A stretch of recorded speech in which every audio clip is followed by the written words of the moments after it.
Okay. Um,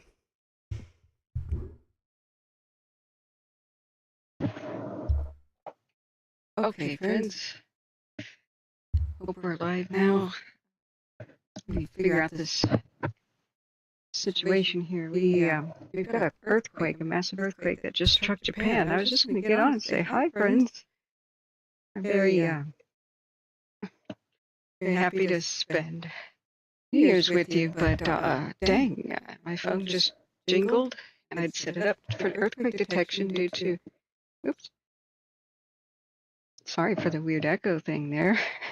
Thought I just muted it. Hi, friends. Chris, how are you, bruh? Good to see you. Um, the U.S. Geological Survey. Let me try to fix Windows here. Just issued an alert, a tsunami alert. I think this was a good 12 minutes ago, but I had to restart the computer and things wanted to update. Mm. This may be historic. I don't know if a tsunami has already struck Japan. It probably has. If yeah, Happy New Year. Knock on wood. I'm afraid to even say that. Like, are we jinxing ourselves? You know what I mean? Like, look what just happened. Is this an omen? But we got to think positive, right? Let me switch to the U.S. Geological Survey. I mean, part of that window is supposed to be displaying. Excuse me. Uh, I was gonna go live and say hi to you anyway. Let me. Uh, not fire monitoring. Yeah, this one, I guess. Okay, excuse me. Streaming software gone rogue. I was just gonna say hi. Do you like my new microphone? Now, do you prefer this to the old one? Am I coming in clear? Thank you for your kind donations. We want to stay donation based, and I decided to cover other things this winter besides wildfires. So we can keep the channel alive, and I've always, wanted to. This is the epicenter right here. We're on the northwest coast of Japan. That means it struck immediately. Like the tsunami hit them in minutes, if one happened. So let's try to find out some news sources. I'm sure any moment now, the West will be hearing about damage reports. Let's just see how populated that area is. I'm sure it's. I mean, you assume Japan's very populated, but their big cities are getting bigger and the small cities are getting smaller. I mean, their villages are disappearing. So it was about 20 minutes ago. Let me go back to chat. I'm sorry, I didn't mean to ignore chat. Are we good with sound? Do you like this microphone? Or do you like the old one? Just let me know. But how are you guys? You having a good New Year's so far? It's coming in 15 minutes. My goodness. Okay, I'm going to go back to this one, and you guys tell me the new microphone or the old is. Like, I wanted to test this a little bit before the beep hit the fan, but it just did. So let's go to news. Let me see if I can get there. I had to mess with my VPN. One moment, friends. Tell me how things been going with you. I've had a heck of a couple of days. I saw that water rescues were happening in Ventura County, and I was listening live to most of that, but I must have just turned off the radio when the freak wave dragged people out to sea. I thought it was over because they said close the beaches, close the beaches. I was listening to on the cusp of going live the day before yesterday because so many dramatic water rescues were happening off of Ventura's coast. Okay, if it says that it's suddenly after midnight, then we know the VPN did that and changed my um changed my time zone again. But where does one watch the ball drop? San Francisco? I'd rather figure out something about Japan real quick, but we will do that. Just remind me when the countdown type time begins. Japan quake news. Okay, so the Japan Times 35 minutes ago was just like auto-generated a article about it. That's when my phone, which app is this? Jingled me immediately, and it said, I couldn't believe it, 7.4. 7.5. It says, U.S. Geological Survey is calling it a 7.4, but this will change. And I went, okay, that doesn't happen every day. A couple times a year around the world, something like this happens. So, but definitely it's probably going to remain in the 7.0s. I've been in a low 6 before. I've been in a low 5, several low 5s. I can't even imagine what a 7 is. It's an exponential scale. So, have you guys seen any incoming news yet? So we know that the quake is massive. People in the area left immediately, but tsunamis travel at the speed of a passenger jet, so um, it would have happened on that coast. In fact, anybody with some significant warning would be perhaps the Koreas and Russia. So places like this, Toyama, I would be very, very concerned for. You see this hook right here? If the tsunami waves come into this bay, then they have nowhere to go. Like they can't keep traveling down the coast. So if you look at the coast of California, the places that are always hit the worst with tsunamis, like Crescent City, also Seaside, Oregon, um, these places have a big pocket where the waves and their energy just build up and build up and build up. So you'll get the most wreckage and the most flooding inland in places like this. Let's look at the epicenter map again. Oh, sorry, I was on the wrong screen, guys. I was on the map screen. I forgot to drag it over. This is on order is the little adapter that'll give me my third monitor back. But anyway, please understand, I'm very tired. I just want to get on for about 5 minutes and say, hey guys, 3, 2, 1, yay. Ah, but here we are. So, yeah, it's right in this bay. If there's damage to big towns, I would think this would be a front and center. This Toyama area. So it looks like it's a prefecture as well. And this might be headline news for damage. See what kind of buildings they have. Now the bigger quakes were mostly east side of Japan. You know, the big ones. Was it 2016, the Fukushima stuff? Seems like a lifetime ago, doesn't it? They have big estuary. But let's hope they have a seawall. Let me go back to the chat. Brad Pieces to my shake app said 7.5. Yeah. Yeah, it's yeah, Smitty, hello, how are you doing? It's gonna be late for you. It's right here. So this is Toyama. So you see where it says Suzu up here? The U.S. Geological Survey puts the epicenter approximately here where it says Oritomachi, Noto Peninsula National Monument. This looks very cliff and rocky up here, so hopefully people already just live at high ground. But the Bayside, I worry for because there's going to be significant shaking on the Bayside too. Oh, okay, never mind. There's a lot of people straight up on the beach. So, this would have been pretty instantaneous, though. The tsunami would have hit very quickly. So, I think there might be significant casualties, unfortunately. So, did I say a village disappeared in Japan? No, I said that as far as population goes. Sorry, I didn't mean to freak anybody out there. If you look at Japan and their strange demographics now that they have a majority of elderly people and very few middle-aged people and very few youngsters. Very little in the way of youth, I should say that. Sorry, guys, I'm very tired. They the elderly can't really sustain their own lifestyle in villages, so they're being abandoned. So their big cities are getting bigger, but everything else that's smaller than their metropolises is shrinking.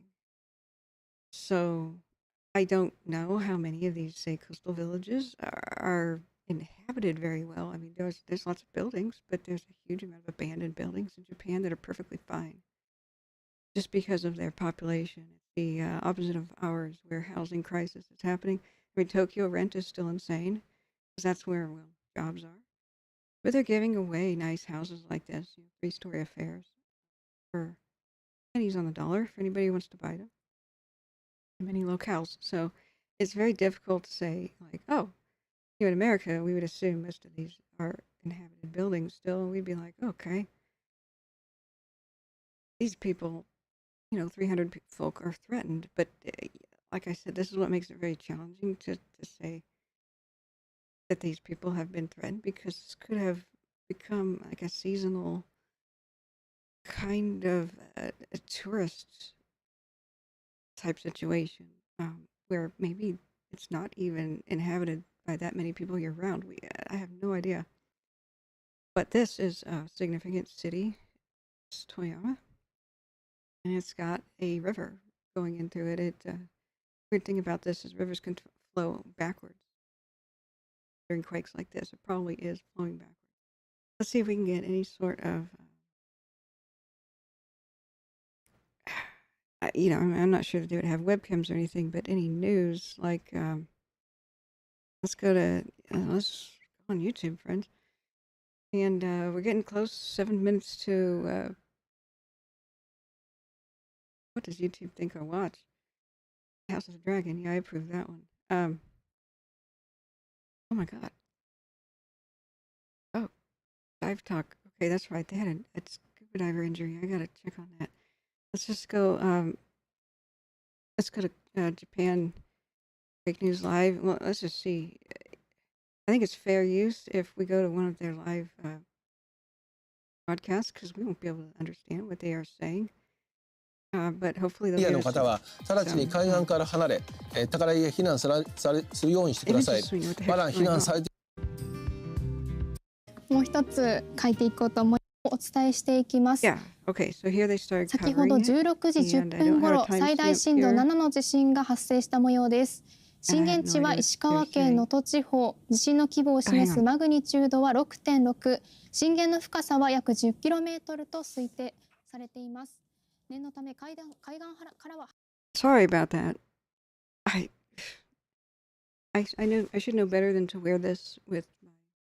I just walked in out of the cold, and to go live, and this is my vest from being in the cold. This pulls the dial here, and turns off my volume. Did not know that they were even talking for a second. My bad friends.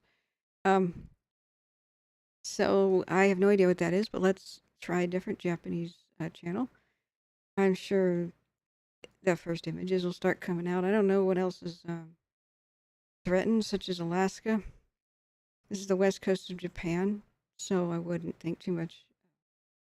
Our side of the Pacific is that affected, but we got to understand that this other quakes are about to happen too. There's no such thing as an earthquake. That's the best thing I could teach you about quakes. If that's the only thing that sticks, have that stick. There's no such thing as an earthquake. It'll be a series of movements of the earth. These, seismic things due to plate tectonics. Now they'll take the biggest one on the scale and call that the quake. Anything prior to the big one is a foreshock, and anything after that's a little bit lesser in severity is an aftershock. But the aftershocks can be almost as bad as the main event. So others are likely to follow, and they're going to follow, but the likelihood of another one being very big is it's high. This is 7.5. This doesn't happen every day. I did take a just basic earth science quite a long time ago, oceanography, earth science / volcanology, and a triplicate experimental college course thing a long time ago that I took. It was get women in science and things. Wanted to be a marine biologist at one point, and then I fell in love with volcanoes. So there's the live Iceland quake. I was just hoping that. Okay, here they. Okay. Secondary or the third waves can be higher and stay in safe place. To repeat, when the epicenter is near to in the Sea of Japan, tsunami waves typically arrive very quickly, and it could be very dangerous. In some places already, the expected arrival time already passed. Roughly 40 years ago, in 1983, tsunami waves arrived only within 8 minutes, very quickly. Tsunami waves already observed in many places. Please evacuate. Please do not give up. Save your lives. Please evacuate immediately. We will continue to update you on the latest information on tsunami predictions. Oops, sorry, friends. Okay, so that says it all. We've already had tsunami's impact. 3 meters here is what they're showing, and they're saying prepare for more. So that was quite moving there. How she said, "Don't give up, save yourselves," because people could be struggling right now in the water in some places. We'll have to find out pretty soon. So 2 minutes. Okay, let's watch a countdown. This is so weird. Is there like a San Francisco ball drop or something? I want to. It is not live in Times Square. What? I just said San Francisco. Let's just watch Vegas, for God's sake. Okay. How are y'all doing? I'm feeling so weird. Oh, cool. Somebody's streaming live. That is sweet. I'm going to link this in the chat.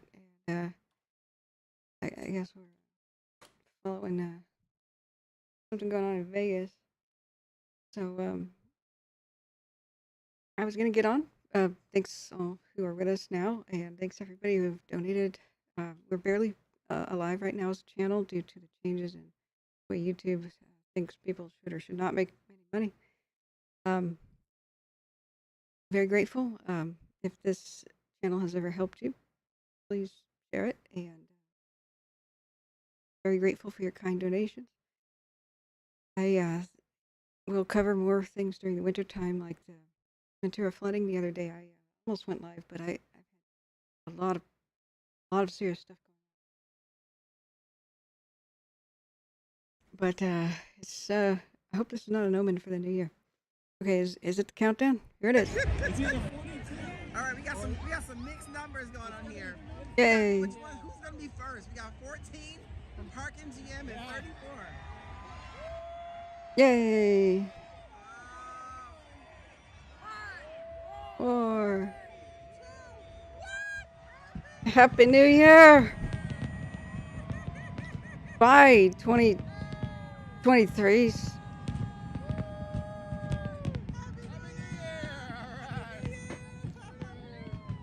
Yay! I guess. Sorry, that's very loud. I'm trying to monitor my volume with the new microphone, but thank you everybody who has supported us this year, everybody who shared the stream, anybody who's patted me on the head, everybody who's donated, everybody. Hey, Debashmood, how you doing? ACB. Oh. I wish I was in Vegas with you guys. Yeah. We'll go back to the emergency in just a second. I want to see if that town is okay. But they had very little time, and I want to see if they have a seawall. I did not see one. So, Bashmut says there's no ball drop. Isn't this horrible that a lot of people could be fighting for their lives right now? Well, everybody else, most of the world is celebrating, or a good chunk of it. Hey, hello, Tomb. How are you? Oh, Portland's fireworks are going off outside my window. Okay, I'm just gonna go back to the emergency right now. So let me see if there's anything I can show you outside.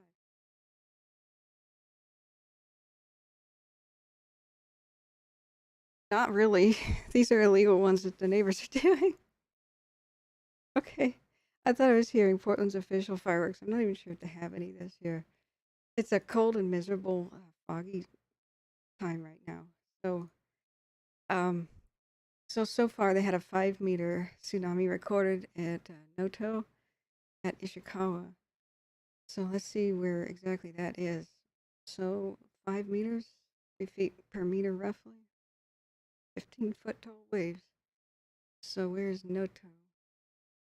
Yeah, right here. So we can only hope that people, for the most part, live up on the cliffs. They do have a rocky sort of shoreline here. So let's, steep. I'm barely awake. Yeah, it said 5.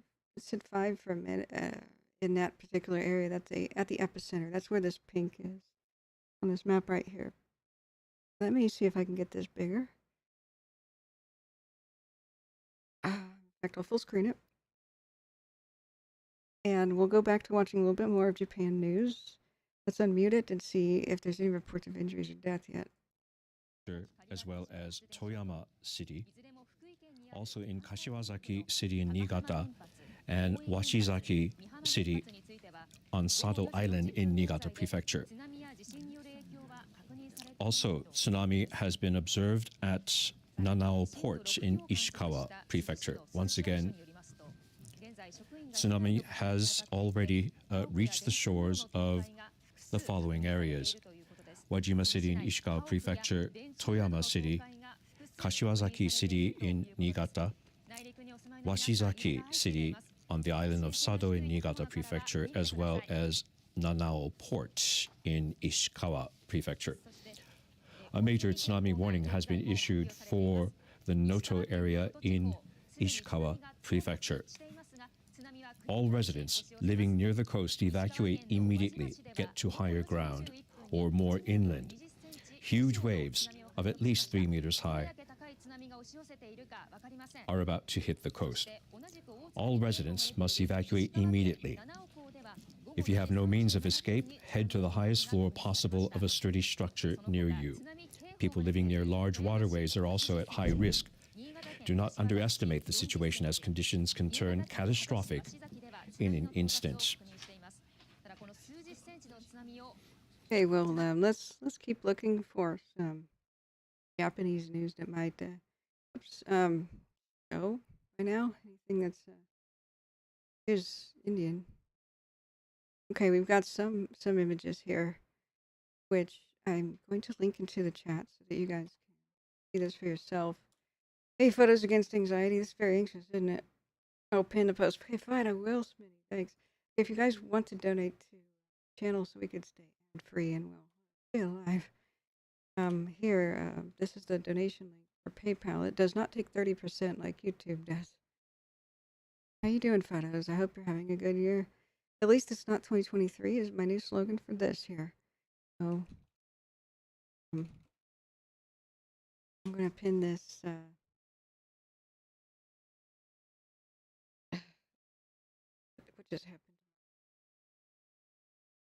Okay, Smitty, test the link. Can you make sure that it works? Thank you. The pinned comment. Okay, thanks for the reminder. If I don't tell people how to donate, then they can't. You can hit super thanks or super chat, and that will work, but YouTube takes 30%. Hey, Harley Davidson. My name's Kathryn Davidson. Is this correlated with Ventura, California thing as well? I don't think that was a tsunami that knocked everybody down, but I kind of wondered about that day before yesterday, because there's been some 6.3 earthquakes in the Pacific, and I just wondered how effective our tsunami warning system is. It's a series of buoys. If there's already a rampaging storm in some place like Ventura, could a tsunami sneak under the radar? I would like to ask an expert that, because I have no idea. But if the buoys are already just going, maybe it's a different kind of energy wave that they could feel and distinguish it from a raging storm. But I do wonder. The news says it has hit Thailand. Yeah, it's definitely cooking in your neighborhood, fireworks and stuff. Yeah, it's really cold in Portland. It's like freezing fall. I was going to build a fire and go live in front of the fire and say, "Hey guys," but see, this is old. Just go back to images. Okay, here's the president. 状況を踏まえ、総理から本日16時15分に国民に対し津波や避難等に関する情報提供を適時的確に行うとともに住民避難 Okay, that's English. So let's go back to the Japan English. 以上の地震が現在も多発している状況になります。That one. If you guys have some other channel we can tune into, do let me know. I am barely clinging to consciousness. I haven't had a lot of sleep. I had a brief nap so I could wake up, say hi to you guys for 20 minutes, and go right back to bed. So I apologize. I've also had a little bit of champagne because I didn't want to be rude to C-Probe. Over at his house, he had nice champagne. Totally a lightweight. Once a year for good luck. SoCal Boho Gals, hi, says we're okay here in California. Tsunamis on Japan's west coast. Yeah, it unless there's a new quake, I don't think that the west coast and maybe the Aleutian Islands could have a possibility of having something going on, but I don't think Hawaii or California have any problem because U.S. Geological Survey would be all over that. So let's see if this has a more sophisticated version of the map. So yeah, like here is a 6.5 on the 30th, and I did wonder if it was going to be a tsunami to go live, but like I said, I had a terrible deadline, something incredibly important that came up, so I couldn't be live. I was listening to these amazing aerial rescues of people at sea, and mostly it's people who'd gone into the surf. They didn't close the beaches. Surfers that were in distress first, and the people trying to rescue surfers, like lifeguards. And these airplanes just kept finding like empty kayaks and empty surfboards out to sea. And I listened to this for several hours, but I thought it was about over because they said, well, we're going to close the beaches. The pilot said, close those beaches and close the roads to the police. I must have just, hung up listening for 2.5 hours. The radio, when all of a sudden later in the news, I'm seeing that people were in critical condition. People in critical condition and a dozen injured. And it was people going towards the ocean. The freak wave came up on land and bashed out people's front doors and smashed people against fire trucks and emergency vehicles in Ventura County. So I do wonder, but it doesn't have to be a tsunami to do that. Freak waves are completely mysterious. They didn't even know. Nobody really believed in the scientific community that they even existed until dash cams on boats basically proved it. Shows like Deadliest Catch, no kidding. Some of the first concrete proof that they're real. So like the Poseidon adventure could happen. It's not a. See, is this English? It's not, no sound at all. Okay, which one was English again? Now that's just a Quake channel. Sorry, friends. Discombobulated. This was in. にもありましたように、大津波警報、津波警報が発表されて。All right, are we gonna see some video now?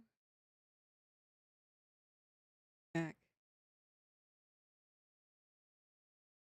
Yeah, freaking rogue waves. I don't know if there's a difference, but that's officially what they think it was. But if you look back a little bit, there's been 6.3 and 6.5 earthquakes all over Indonesia. last couple of days, and so you kind of wonder they could be, 2 to 3 meters,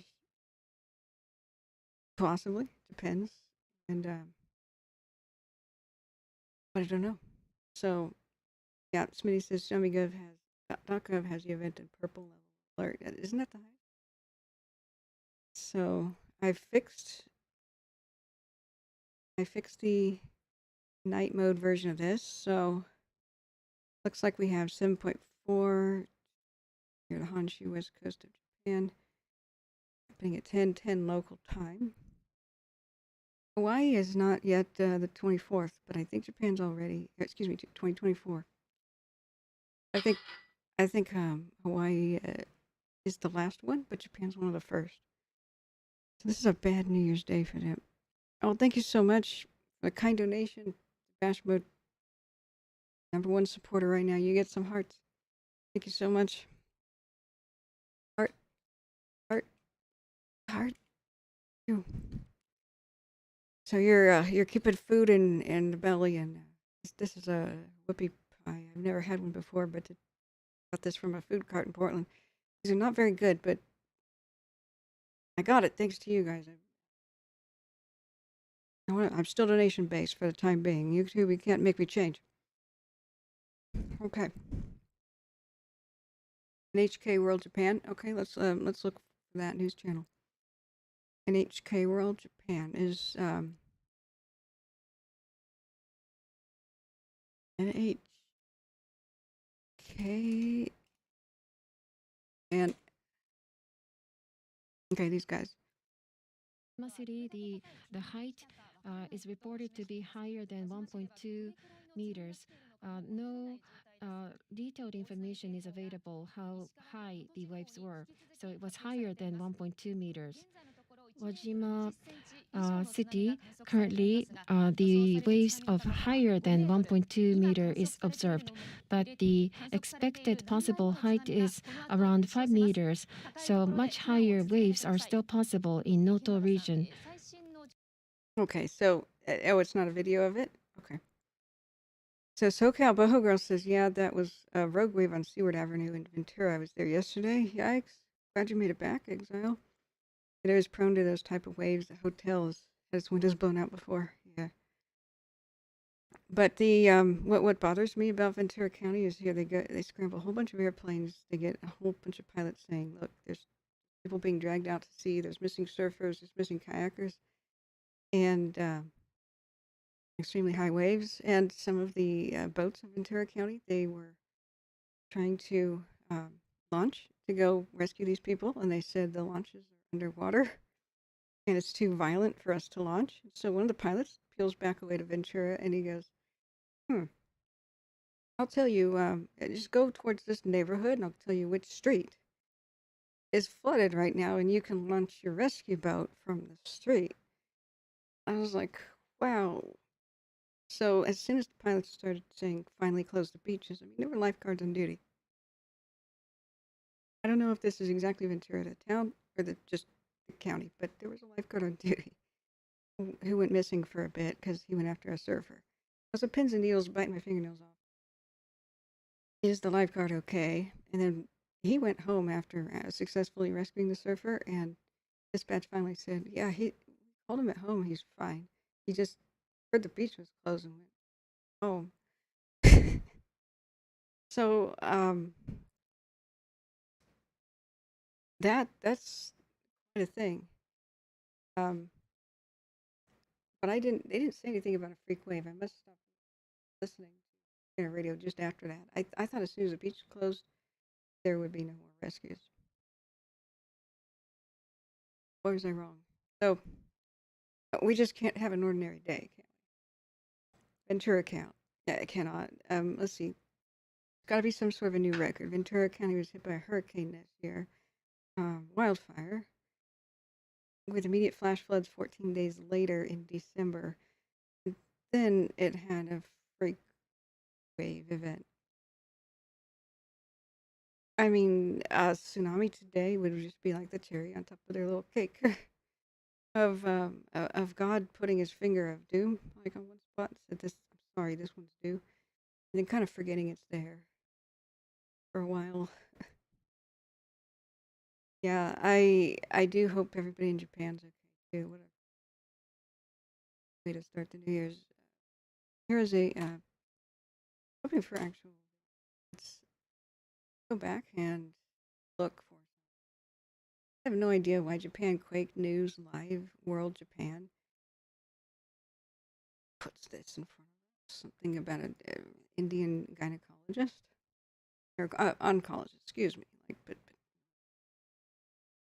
this is why YouTube is asteroid near Earth. Watch it live. Okay. Okay. Let's go and see if the. Okay. Nothing. Do they have an English? Something about bears. Okay. Don't see one. So their prime minister probably speaking right now. Something.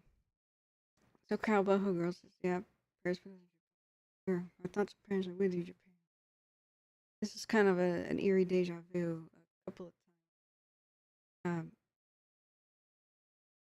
couple of times, Live Tokyo. They could have felt the aftershock. They could have actually.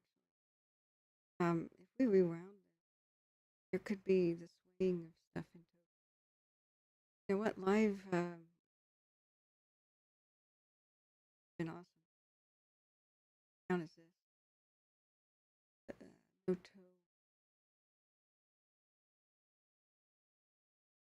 I'm quite concerned about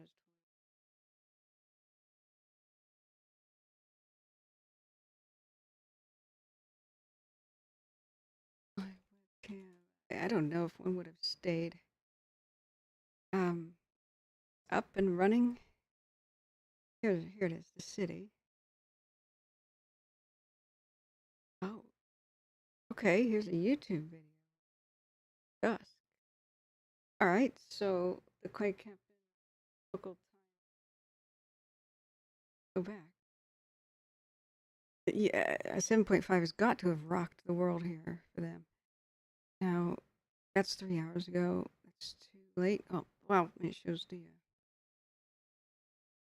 shows their coastline. All right. Let's do the math, friends.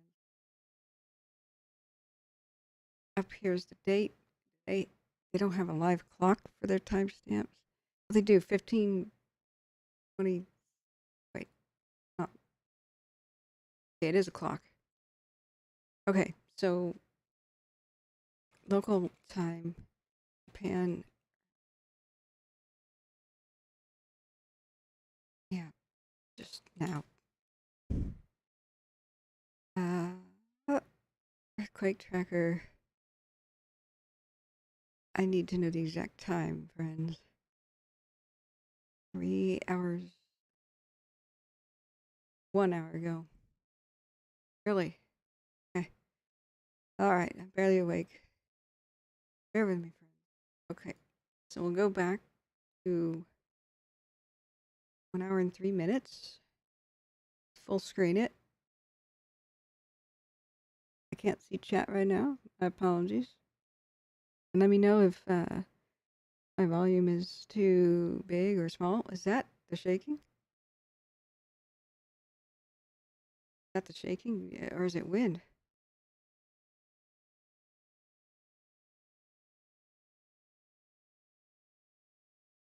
So I forgot to figure out what exact city this is. This is the Toyama?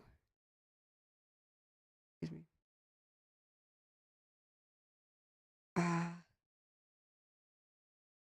Toyama, excuse me. Okay, Toyama. 1. This is so live is right now. I've got it on live. People are out and about. Looks like I don't know what this building is. The airport. The airport. I think there's their sunset 41 minutes ago. There's some waves. 41 minutes ago. But it would have taken just a few minutes, like 10 or something, for waves to impact. But I want to see if there's any shaking. And right here, we just might have it right here. It's really finicky, sensitive. Yeah, that's a lot of people living right on the beach. Yeah, I want to get a real timestamp. What's the actual local time? Oh, yeah, Harley Davidson. Nice name, by the way. Something always seems to start off New Year's in a weird way. There was that one wildfire in Colorado that was deadly. I was still in California, but I had no voice. So, exact time. Let's go to U.S. Geological. Now we've got that as. What is their origin time? Is this going to be Zulu time? So what is 7:10 UTC in Japan? What time is 7?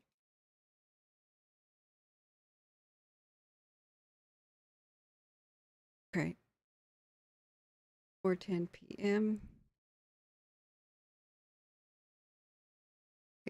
Okay, Jan. Hey. Happy New Year. Sorry, guys. I keep whacking this mic. This hasn't been here before. So, hi there. Welcome. Figure out what's going on. There was a live webcam. We're trying to go back to the exact same time that it happened. So, 4 o'clock. What's that in military time, guys? 12. 16:10 then. Right. So here's 16:16. It's already occurred. That's it's Nikki. Exact same time occurred.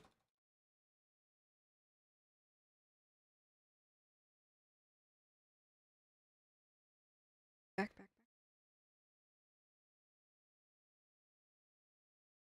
All right. Yes, it is blurry for me too. Okay, it should begin in just one moment.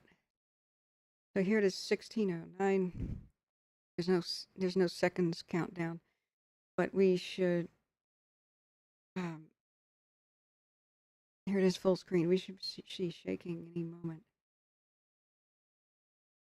This is their airport webcam at the town that I think is one of the most vulnerable population centers, Toyama. It seems to be on somewhat low ground, and it has a river that flows right up into the middle of it. We'll use Google Maps in a minute to see if there's like a significant seawall. We had 5 and 6 meter tall waves or so at the epicenter, which was like little beach near cliffs. People could hopefully immediately just climb up into the hill. But this is in a bay. It's going to depend on how long the quake lasted, but the longer it goes, the more energy that the tsunamis are going to get. And if it says, 3 meter tall, well, that's 3 meters like on the open coastline. The bay, the water has nowhere to go, like to exit or just continue traveling down the coastline. So you get them. The incoming waves will make the tide higher and higher. That's why they were called tidal waves back in the day, because it will sort of lull you, still not it away from shaking. Okay, I'm sorry, friends. I didn't hit the play button. I'm bad. Couldn't tell because there's no countdown. So if there's successive tsunami waves that build up in a bay, the actual water height will be deceptive. You'll think, oh, that's it. But the tide, it'll be like a tide that goes up, and doesn't stop. Suddenly overtop seawalls and people are running. It's not the kind of, curling wave, monster wave thing. It's just a tide that doesn't stop rising type of situations. And so many people, here the shaking begins. Look at it. It was blurry, the actual quake shaking. And you could see the coast. Wow. This is their bay. There's no sound. Is there? There's no sound. I would kill for sound. Dang. Woo. Holy crap, look at the city one. Wow.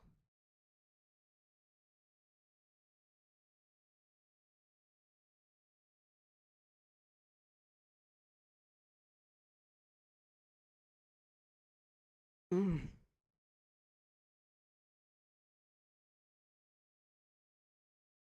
It's so eerie. I met some, went over to Sea Probe to celebrate New York's countdown because Sea Probe goes to bed early. And I met some of his neighbors, and they had a backyard barbecue thing going on with a propane tank and a hookah, tobacco. Wow. Okay, here the camera goes back to normal because I think it went out. I think we had a time jump right there. No, it just switches to a different camera, and the other camera is stable, or much more so. Wow. We'll probably have some pretty big aftershocks in the coming hours and days, weeks too. I mean, they can have another 6.5, another 7.0 happen in the next couple of weeks. We don't know enough about earthquakes to say that won't happen. Like we human beings, you can see all the people just kind of hanging outdoors.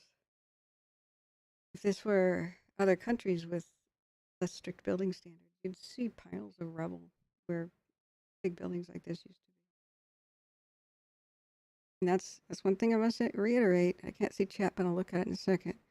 God doesn't punish people with earthquakes. It's please don't blame God and make him a jerk. If you look at it, places with earthquake fatalities are those with very poor building codes. That's what determines casualties. In the same places where tectonic plates, meet, those places are earthquake prone, not, places of sin. It always upsets me, but there'll always be somebody who comes in my channel who says, God just punished that. Shut up. No. That's Bronze Age thinking, where angry gods were blamed for natural disasters. It was a century here now. All right. God gives us a brain and expects us to use it to save ourselves. Okay. He's probably very disappointed when we don't.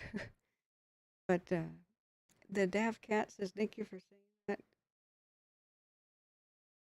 Sure, yeah. That's one thing that irks me. I got a little cross with somebody who came in and said California is a place of sin, therefore they deserve wildfires, and I'm like, you got to meet your maker one day. Do you think he's gonna be mad at you or happy with you? Look, an aftershock. You think your maker's gonna be happy with you that you made him out to be a jerk?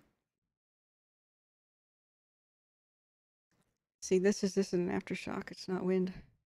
So we're looking back at the original live footage of this town's webcam. I was really hoping we'd see more of the ocean because the tsunami waves probably impacted within 2 to 8 minutes. In fact, some of them were probably generated right in this bay. But you could see business as usual, like cars still driving around. That's a little surreal. Let me go back to some chat here. Godzilla, yeah. Smitty says Suzu Ishikawa and Amazu and my Animizu Ishikawa are the towns most affected by the coastal. Now, this one being in a bay, I can just tell you, knowing what I know about earthquakes, that this hook makes tsunami waters the energy and well, the water itself has nowhere to go. So as it rocks up here at the peninsula, it's going to send successive waves into the bay. And so once they hit, unlike the rest of the coast where it will, the energy will pass down to the coast and dissipate throughout the entire ocean, it'll all build up here. So each wave will, each successive wave, each time the ground dips, that's all going to build up here. So there are different types of tsunamis, and people need to know the difference, and yet they're all giving them the same name. I really disagree with that. Go ahead and call things whatever you want amongst yourselves, geologists, but when you're trying to inform the public about what to do and how to be safe, you really need to differentiate between the different types. Okay, here's a view of their bay very soon after the quake, so I don't know if we'll see the tide retreat, but it just might, and maybe we'll see some of the tsunamis. This is their live webcam, so it happened 6 minutes ago. We went back in time on their live city webcam. So anyway, there's different types of tsunami. The kind that's normal that everybody thinks of is the ground underwater or right next to the coast dipping, up, down, up, down. That has, see, they're having another little aftershock right here. I mean, if it's a very high wind day, it could be a little bit of wind rattling the camera, but I wouldn't think so. A lot of aftershocks common with it. I mean, this down here, I wonder if that's wind. There's like these little flags in that parking lot. Webcam scares some, but I think that's shaking. What do you guys think?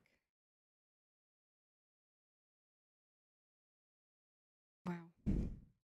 So please go back to the beach. The beach could have the tide peeling out right now and showing possible tsunamis.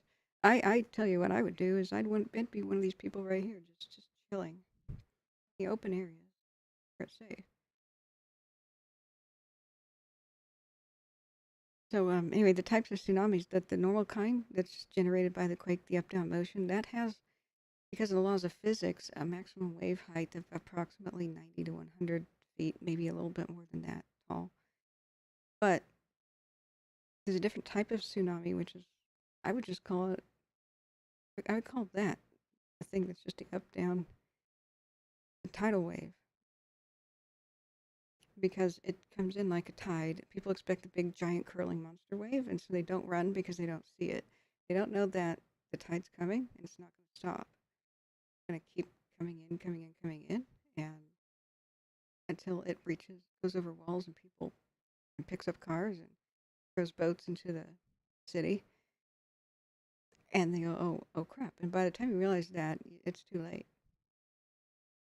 Now, everybody's familiar with the giant curling, all the tide goes out and then a giant curling monster wave thing. It's like the famous woodcut in the 1700s in Japan. Why are they showing the airport when we could be seeing a tsunami? Here's more shaking again. Okay. Here's the beach. And there's people just getting in cars and leaving, presumably. They should be leaving. I mean, there's some people milling around. Now, this is 9 minutes after the quake. They could have some of the impacts. We're going to check the news again in just a second. Oh, see that? That's big. That was a big wave. There's a small buoy over here. Look back at the chat. Yeah, okay, they're having another aftershock. Possibly, or it's windy on this camera.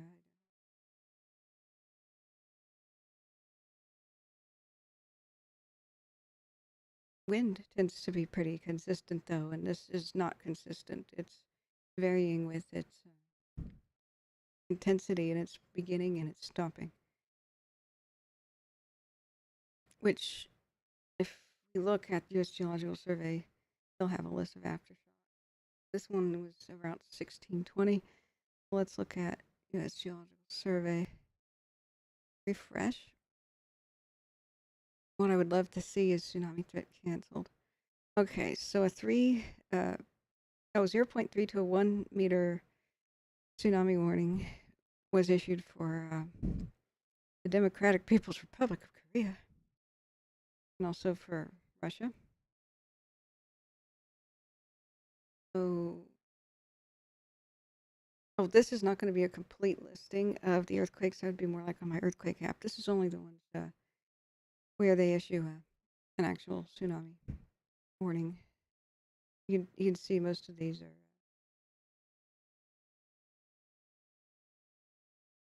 pretty high caliber in the scale. So, okay, that's good news. That's the best news we could have. Okay, let's go back to watching this rising thing. Let me look at chat. But happier New Year. So that happy face was a message held for review. Sorry about that, David. And thank you for being here. Hey, Mark, thanks for being here. And I'm very sorry if I've missed anybody. This has been very sobering. Russell Neal says blessings for Japan. Very evolved society full of good people. Oh, and they had their savage moments last century. Glad they've changed. Okay. So what we did, friends, is we went back and we saw the live Quake here. Now we are 11 minutes past, and I was hoping they would go back to showing, let's just fast forward it, beach. Because I didn't know if we would see some sort of a tsunami hit their coastline here in the bay. I hope most of the energy went away from Japan, but that peninsula that close, hardly. In fact, I'm a little bit astonished. This town is still there. That this is a 7.5, and part of what determines. Excuse me. I'm gonna carefully not try to whack the mic. It's shift. Determines, well, actually, a major factor of what determines damage is how shallow the quake was versus how deep. Deep ones will not get that much damage at the surface, not inflict that much damage at the surface, but you'll feel it further away. Like there was a quake in Mississippi in like 1810 or something that they felt in New York and the East Coast, and it ran the Mississippi River backwards, but there wasn't a whole lot of damage. But if a quake is shallow, even if it's not that high on the scale, it can do some very, very serious damage, but it'll be felt more locally and more. So I would say, here we go, here's the beach. They've got a seawall. I'm about to go look at the map and check that out. I'm glad I don't see like tourists showing up there and taking pictures, Can you imagine what would happen in the United States? You tell people don't go near the ocean. Well, with Ventura County, yesterday we found well, that's not everybody's fault. Hey, there's a person. So this happened right before their sunset. So it's gonna. Okay, here's their coast again. I'm very pleasantly surprised.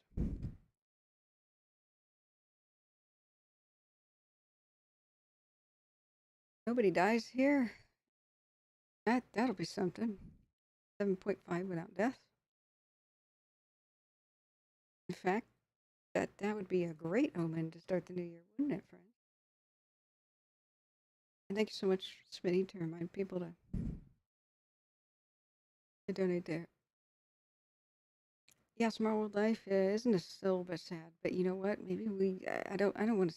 I'm a jerk if I just say everything's fine. Let me get the link for this live cam again. If I say things like, "Oh boy, we really dodged a bullet," and yet there's chaos happening, I don't want to be premature, but I am happy to see that so far, this is our live cam that happened as Quake occurred.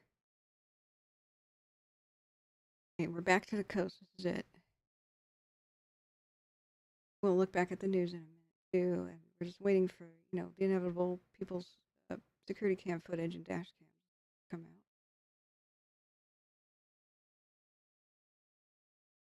Yeah, is anybody else having those deja vu flashbacks of the Fukushima thing?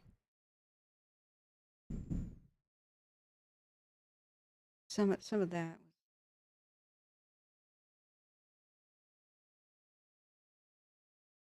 That's snow. Got a pile of snow in somebody's backyard. Let me go back to the. If different circumstances happen, like maybe the fact that the epicenter is on the other side of the peninsula, that actually absorb some of the energy. It's slamming. Did somehow a lot of it go out to sea, or just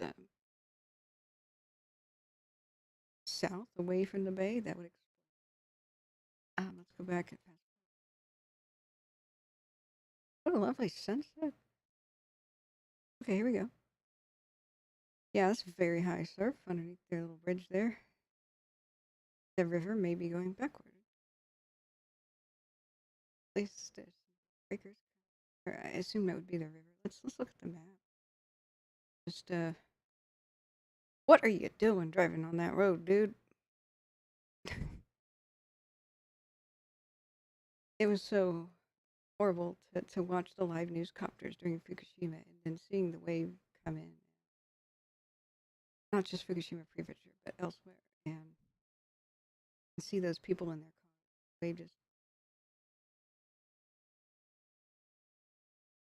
It's like Lego people in a sandcastle swept away.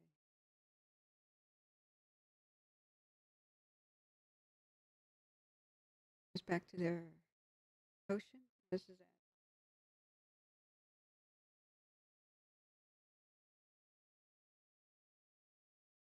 It happened.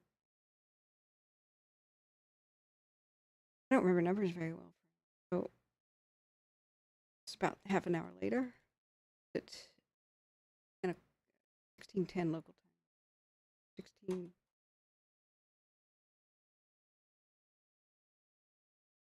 16:10 actually. Yeah, 16:10. 4:10 local time. Let's go back to their. There's Tokyo. Business. Avalanches above. Business continues below. Go back to there. Did I accidentally?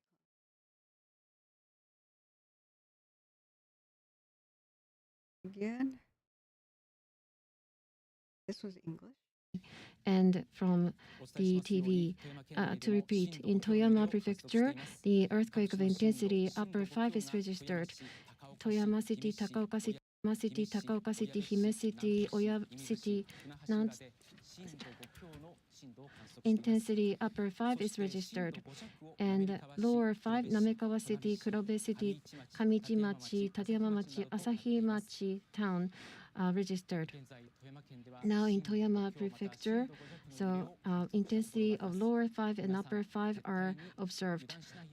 Okay, I don't know if she's talking about like a aftershock, 5 on the scale, or is she talking about 5-meter tsunami thing? Waves arrived at the coastline. Okushiri Port, 5:28. Okushiri Port. The city of Wajima, Ishikawa Prefecture, has observed tsunami of more than 1.2 is observed, meters. and was at 4:21. Advisory all the way from Hokkaido to Kyushu along the Sea of Japan, and Toyama, excuse me, is the town. now And it's in the pink on their major warning area. It's all around that. where you were. Now, this is the updated information of the tsunami along the coastline. Sado, Washizaki, Niigata Prefecture, higher tsunami is observed. 5:39, Sado, Washizaki, waves of 30 centimeters is observed. In a wider area, tsunami waves observed. Please stay at higher ground. Yeah, it would be very bad to go back down right now. So, okay, let me chat. Oh, yeah, I forgot to, guys, hitting the like button does help people find the stream. I'm not sure. Yeah, that's 5 meters is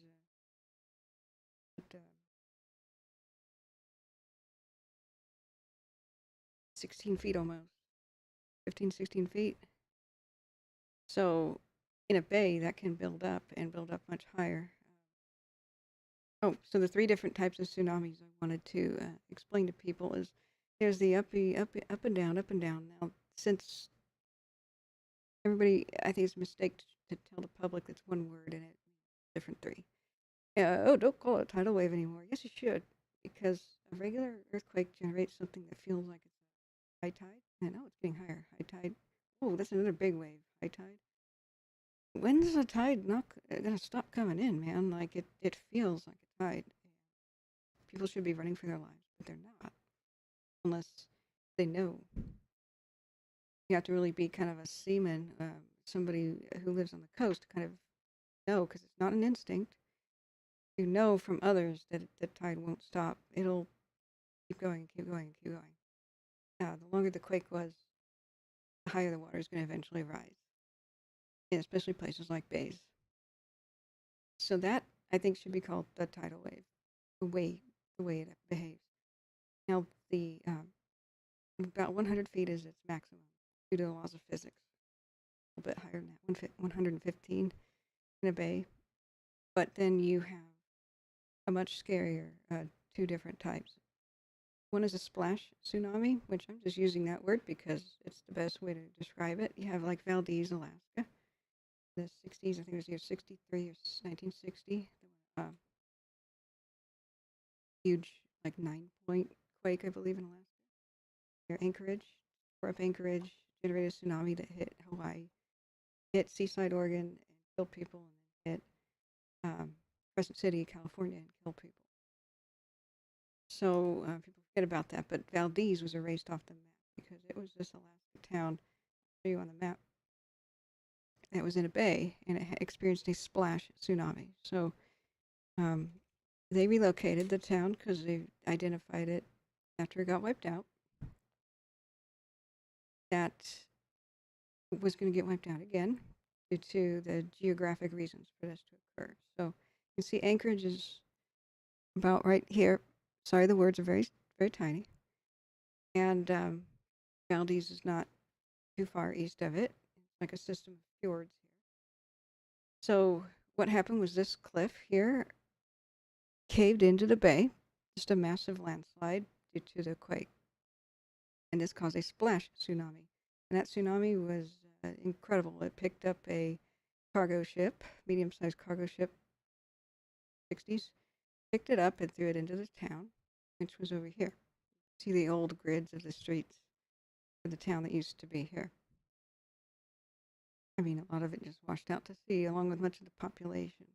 It had elaborate port system and facility. That was wrecked. I picked up this cargo ship and deposited it well inland.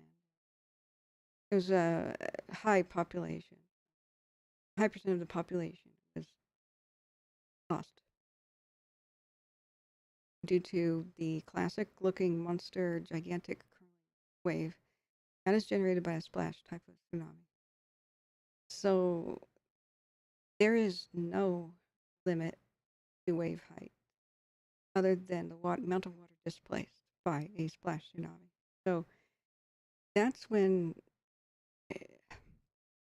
people really should run for their lives, but you should do it for tidal waves too. But this is rare. You can kind of, as geologists, identify where the places might be vulnerable to such a thing, and basically anywhere landslide is possible into water. Canary Islands, they panicked the most of the east coast of the United States by saying the Canary Islands are going to split in half one day because of either a quake or a volcanic eruption, and it would make a splash tsunami that would take out New York City. And no, you know, that's possible in millions of years from now, but not right now.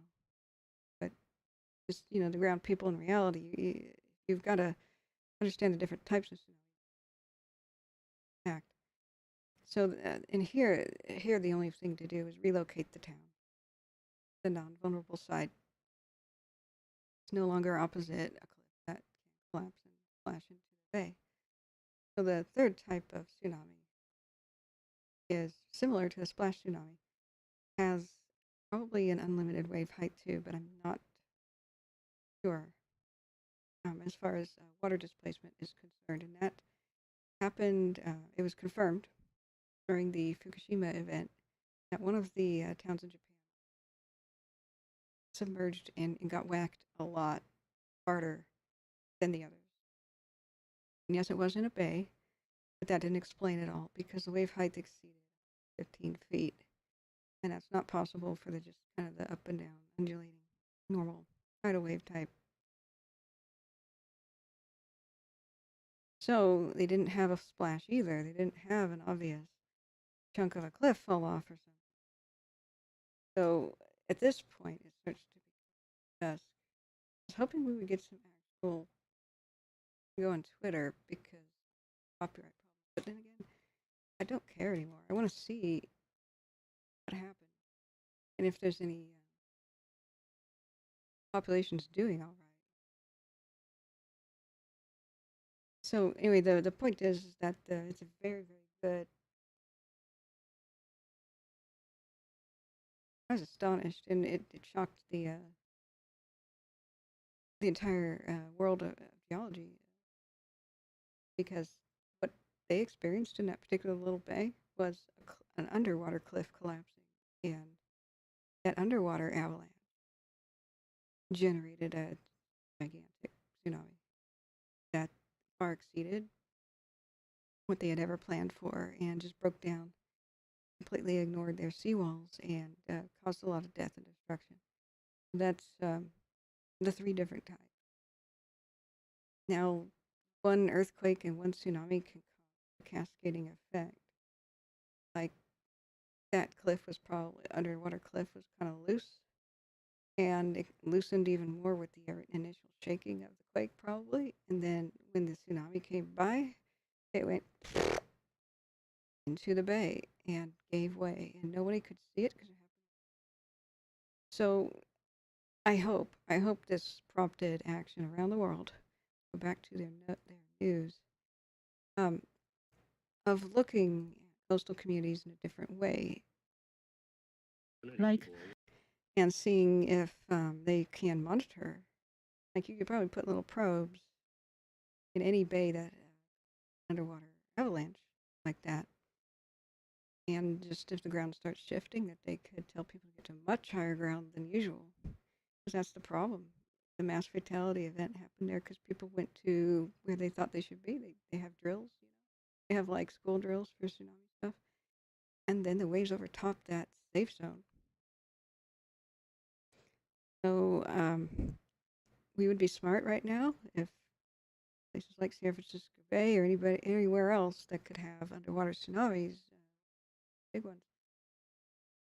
Oh, I'm sorry. Is my mic cutting out? I'm trying a new. Oh, it's not just you. I keep asking people, Mark, could you please tell me? I'm using the new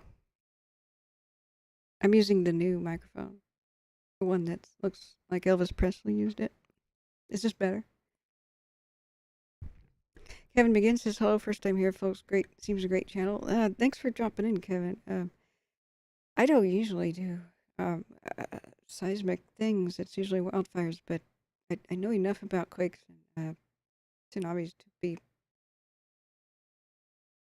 doing it, covering the basics, so to say. Usually we have wildfire situations happening, and we kind of go live as have a 24-hour a day resource for people needing to know their evacuation info. We've, as far as other people have giving us feedback. Our tracking team has saved lives.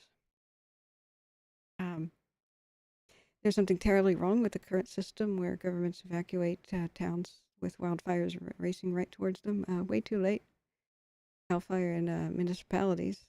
Or they tell people to come back, like in the case of Greenville, and re-inhabit the town just as a wildfire comes and eats it. So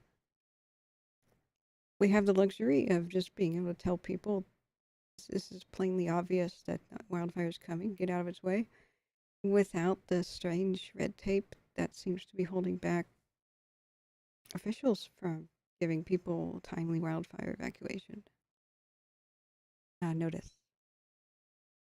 So we've had many proud moments of that. We've had astonishing moments of where the government issued wrong information and told people to drive right into fires, and we've been able to stop that. Especially the times we were a lot more viral and had a lot more, subscribers, like when Dixie Fire was going. I'm deliriously tired right now, so sorry about the, kind of like barely clinging to consciousness first impression, but I'm doing my best. I was just gonna record like a 20-minute, hey guys, I'm going to sleep. Happy New Year. But here we are. So, how did you find us? Just looking for Quake info? You can always come back and we try to be a supportive community here for wildfire victims and keep it conspiracy free. Just my mic needs help. Okay, all right. We'll go back to the old one then. That's the problem, is I can't monitor it, so you guys have to give me the feedback on if it's functional. It's a supercardioid mic. It's the one that Elvis Presley used to use in the 50s. You see? Now, I've only been able to run a setup once with John Stoker. So he's the mod who loves sound and knows about it. Used to be in a band. So we did a couple of practice private streams to try to fix that, because it's much more high quality mic than this one. Okay, you got a link for us, Mark? Let's see. Oh, it's opening up in the wrong window. Let me take a look.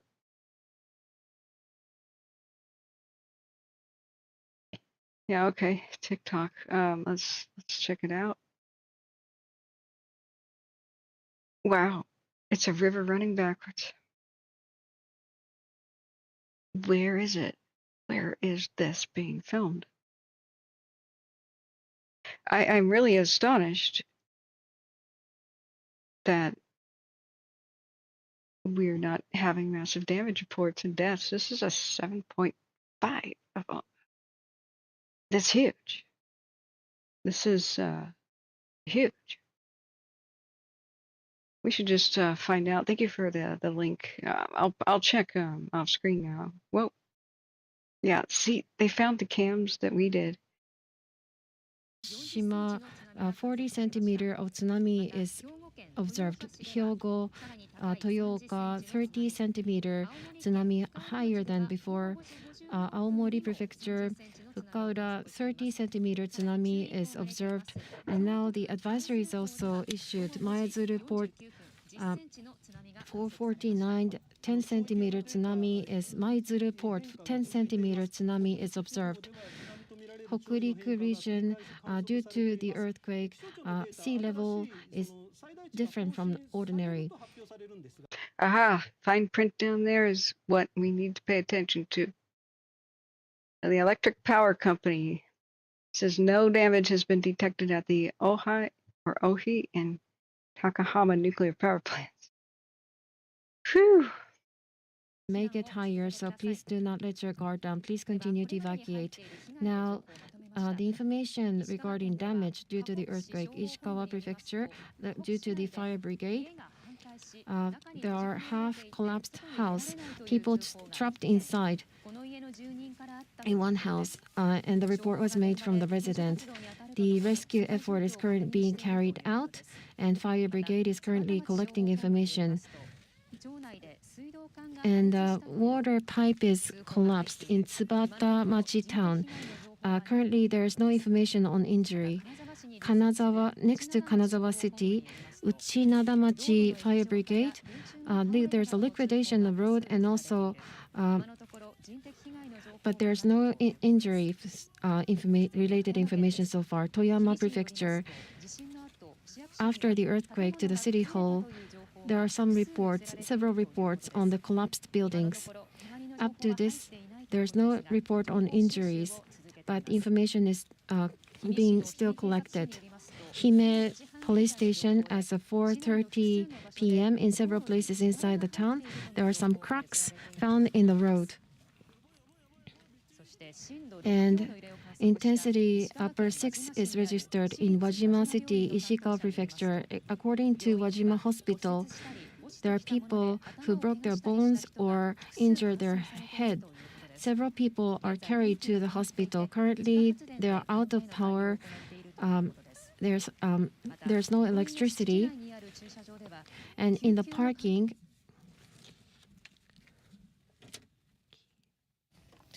for those who've just joined us, this is NHK Newsline covering the information regarding a massive earthquake that struck Japan about 2 hours ago.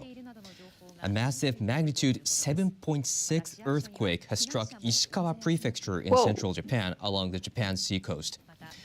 A major tsunami warning has been issued for the prefecture. Tsunami warnings were also issued for prefectures of Niigata, Toyama, Yamagata, Fukui, and Hyogo, also along the Japan sea coast. It's the first time the major tsunami warning was issued since 2011 earthquake in northeastern Japan.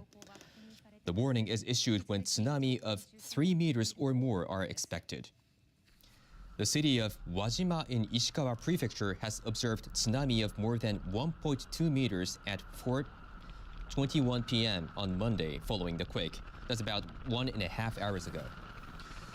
The city of Toyama in Toyama Prefecture also reported tsunami of 80 centimeters at 4:35 p.m. Japan time. The city of Kashiwazaki in Niigata Prefecture observed tsunami of 40 centimeters at 4:36 p.m. Tsunami had been reaching the Japan sea coast. Tsunami will repeatedly hit the coast and may become higher. People in those areas must evacuate immediately, escape to higher ground, and go as far away as possible from the coast. East Japan Railway Company says operation of the Akita Shinkansen line was suspended around 5 p.m. local time. That's about 1 hour ago. The Joetsu and Hokuriku Shinkansen lines have been also stopped services, and it is not known when service will resume. The operator of a nuclear power plant in the town of Shika in Ishikawa Prefecture says it is checking whether the quake has impacted the plant. Damage Hokuriku report. Electric Power Company says both of the 2 reactors at the Shika nuclear power plant have been offline. Good. Japan's Prime Minister Kishida Fumio has called on the public to be on the alert for more powerful earthquakes. At 4:40 p.m. today, the earthquake with the maximum intensity of 7 and major earthquakes hit the Noto region of Ishikawa Prefecture, and major tsunami warning has been issued to several regions. The government has set up a disaster response office immediately after the earthquake, and I gave 3 instructions. First, to communicate the information about tsunami and evacuations to the general public as quickly as possible and as accurately as possible. And secondly, to grasp and assess the situation of damage as early as possible. And third, to coordinate with the local municipalities, putting the first priority to saving lives. So these are 3 objectives that we would like to achieve. I would like to call on the people in the disaster-hit areas to be vigilant and in the regions where the tsunami waves are expected, I urge people to evacuate as quickly as possible. For further details, I will get a report.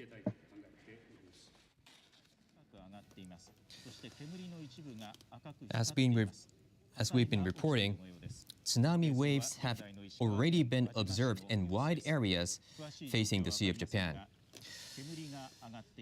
Tsunami waves of 1.2 meter or over have been observed in Ishikawa Prefecture's Wajima City. Tsunami waves have also been observed in Toyama City, Kanazawa Port in Ishikawa Prefecture, Kashiwazaki City in Niigata Prefecture, Tobishima Island in Yamagata Prefecture, Niigata Port, Yamagata Prefecture's Sakata Port, Niigata Prefecture's Sado City, Shimane Prefecture's Oki Island, Toyoka City in Hyogo Prefecture, Fukaura Town in Aomori Prefecture, Okushiri Island's Okushiri Port in Hokkaido Prefecture, Akita Port, Iwami Town in Tottori Prefecture, Kyoto Prefecture's Maizuru Port, Ishikawa Prefecture's Nanao Port, and Fukui Prefecture's Tsuruga Port.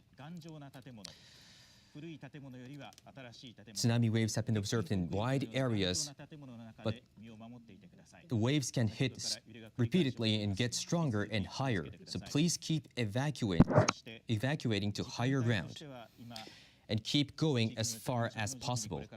If there are no raised locations around you, escape as far away from the coast or riversides and go up tall buildings. Please keep evacuating until all the warning and major tsunami warning have been lifted. Major tsunami warning have been issued for Ishikawa Prefecture's Noto region. The estimated height of the wave is 5 meters. Tsunami warning has been issued for Yamagata Prefecture, Niigata Prefecture's Jochu Kaetsu, Sado Island, Toyama Prefecture, Ishikawa Prefecture's Kaga region, Fukui Prefecture, and Northern Hyogo Prefecture. In Getting those a drink. areas, We'll tsunami look at waves Twitter. up to 3 We'll look at meters are damage. expected to hit the areas. Now, tsunami waves have already been observed in these areas, in some of these areas, but tsunami waves can hit repeatedly and get stronger and higher. So do not let your guard down and please keep evacuating to higher ground. If there's no higher ground around you, please keep evacuating as far away from the coast as possible. Now, here are some information regarding the nuclear power plant in Japan. Operators of the Oi Takahama nuclear power plants in Fukushima Prefecture and Shimane plant in Matsue City in Shimane Prefecture say no irregularities have been detected in their facilities. The operators of the Shika nuclear power plant in Ishikawa Prefecture and Kashiwazaki Kariwa plant in Niigata Prefecture say they are inspecting the impact of the quake. But they say they have found no changes to the monitoring post that measures the radiation level around the nuclear plants.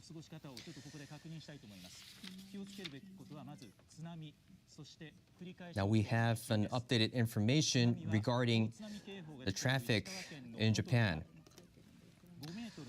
Major highways that run along the Japan seacoast have been closed.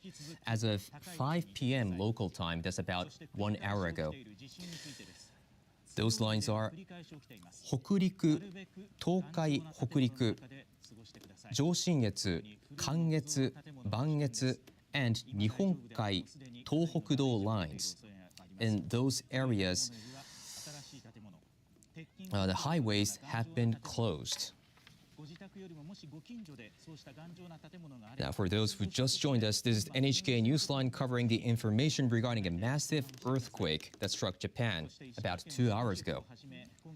The Japan Meteorological Agency, or the JMA, has issued major tsunami warning, and tsunami advisory for wide areas facing the Sea of Japan, from northern Hokkaido Prefecture all the way down to Kyushu region, southwestern Japan. Now, this is a very dangerous situation. So if you are in any of the areas indicated with purple line or red line, which means the areas are under major tsunami warning and tsunami warning, you must keep evacuating until all the warning All have right, been that's lifted. about enough of that.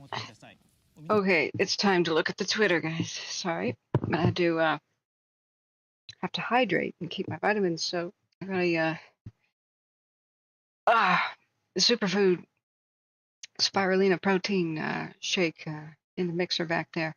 I look back at the chat. Thanks for being here, friends. So, Big Al says it's okay. Yeah, go ahead and post anything right now, Big Al and Jag. Hey, how are you? Just 20 minutes or so before midnight, half an hour maybe, Japan had just had a 7.5 quake, and I think a Christmas miracle may have just happened. All right, thanks, Mark. You know, let's look. At this point, I don't care about copyright. You know, I want to show you guys what's going on because I want to know what's going on. So let's share anything that you want. Just usually not other streamers. It's taboo to do that. Like funnel to somebody else's channel. All right, let's look at this quake damage. Oh my God, I'm so sorry about that. Super volume, my bad. Yeah, that's a quake, all right.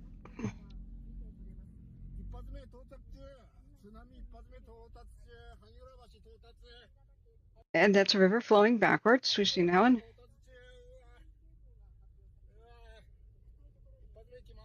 Now the bay in question, where I thought it'd get the most tsunami waves, the north of the bay was hit the most.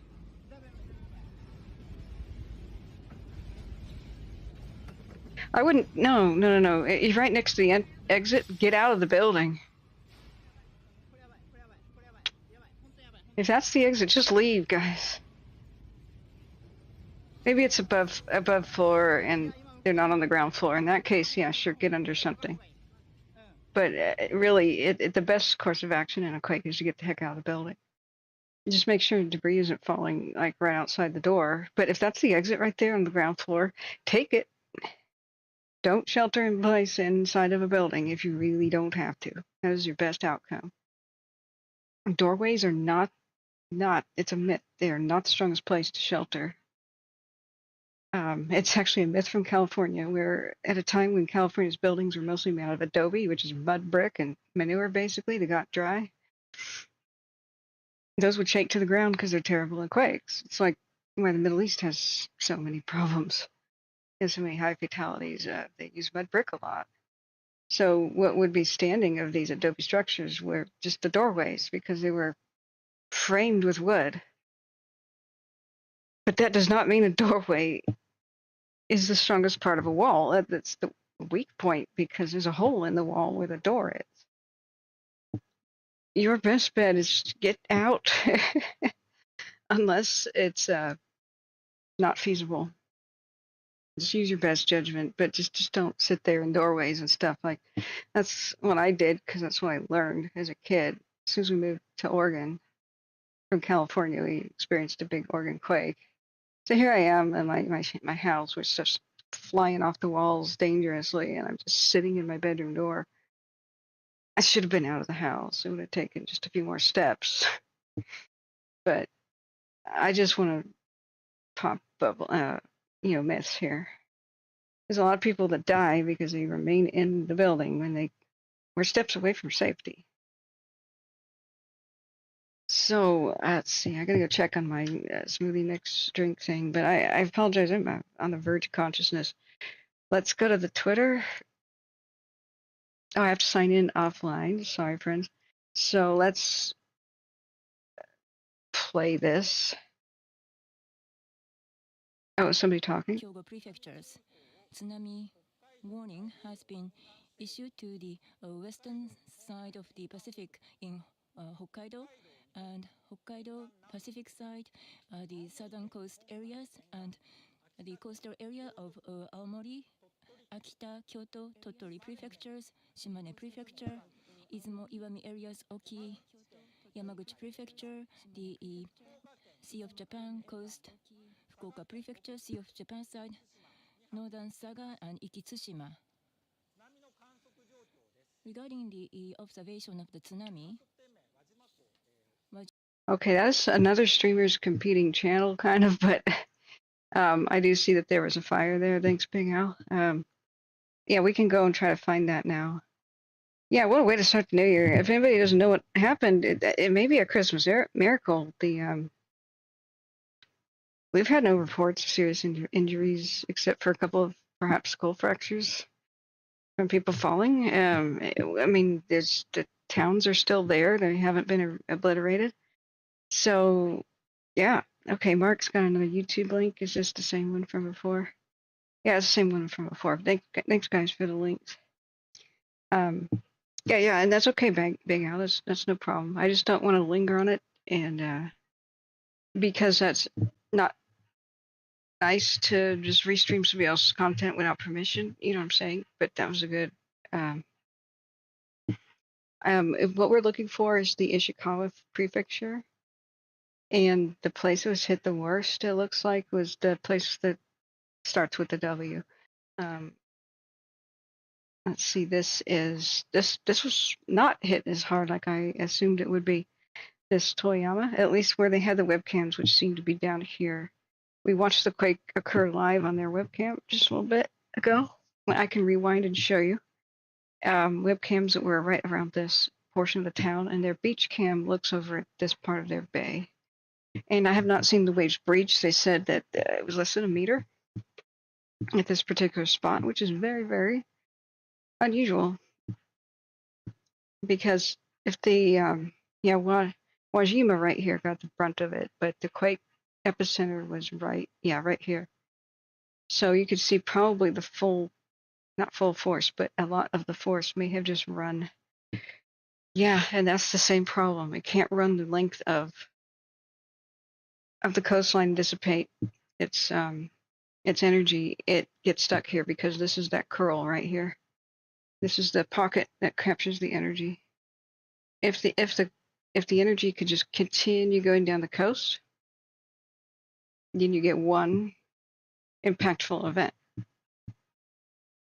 The duration of, God knows how long. But if it can't continue down the coast, you get repeats where it just the energy builds up right here. So I would imagine that this is the river that ran backwards. This is probably the river that ran backwards with that guy filming, driving down the street. And we saw the water going under the bridge.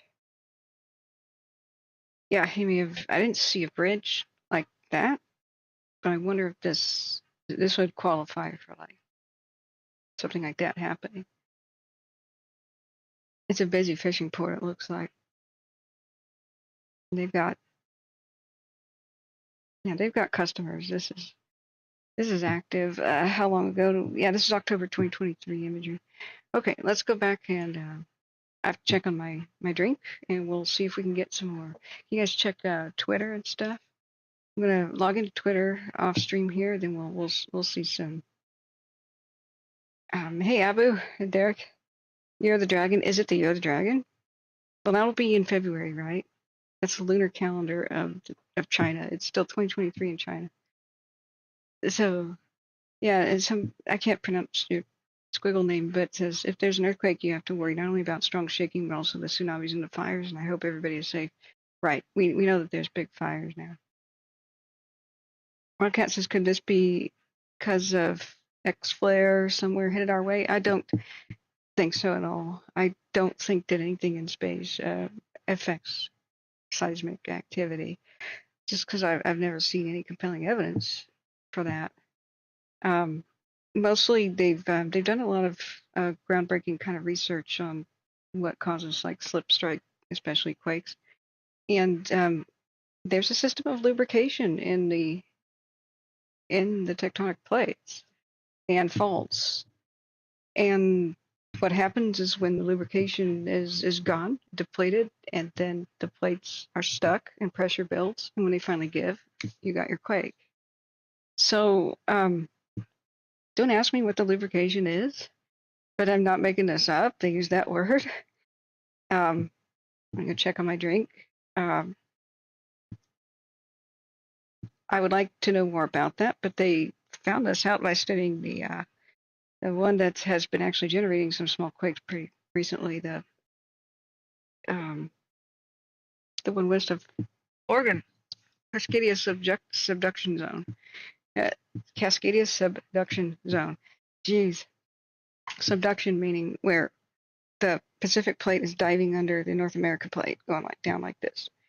So it's off the coast, and they say where the mantle of the Earth's mantle, the crust, excuse me, is diving underneath. It's where about my finger is here. Would be about where the Cascade mountain range is. So if you look at my knuckles, that would be where the volcanoes like Mount St. Helens go. So the Earth melting at that point is a theory that the weak spots in the crust mean that some of that goes up and vents out, becomes volcanoes. But then again, volcanology is in its infancy. Let me go back and check my drink. Be right back. The last year that the 6.5 magnitude, and right now the 7, so it is becoming greater in terms of the intensity, and so that this major biggest the jolt of this storm is causing the aftershocks, and there are many tsunamis on the waves. As you can see that the up to date information. 7 in the Okushiri port, they observed the 50 centimeters of the tsunami in Hokkaido, and there are several tsunamis observed in Hokkaido, and the second or the third tsunamis are higher than the first wave. And Ishikawa Noto, the major tsunami warning has been that issued in the Noto, the Ishikawa, and also that the Niigata prefecture, the Joetsu, Chuetsu, and the Kaetsu, and the Sado, and Toyama, and Yamagata, and Ishikawa-ken, Kaga, and Fukui, and these are the places of that the earthquake, that the tsunami warnings are issued for. This is a basic information, Professor, that what are that the points that they have to pay attention to? Well, while that the major tsunami warnings, the tsunami warnings are issues, but please remain in the EVAC shelter because. And in Wajima City, a 1 meter, 20 centimeter high tsunami was observed, and in the meteorological agency's news conference, they said that accurate information is not coming in. Yes, the agency says that 1.2 meters and others, probably there must have been some machine trouble because of power outage. And Wajima and other areas, the tsunami information is not coming in. Maybe it has been restored, but it was difficult to observe, and therefore it's very difficult to grasp the actual tsunami. And so it may take time until the alerts and warnings will be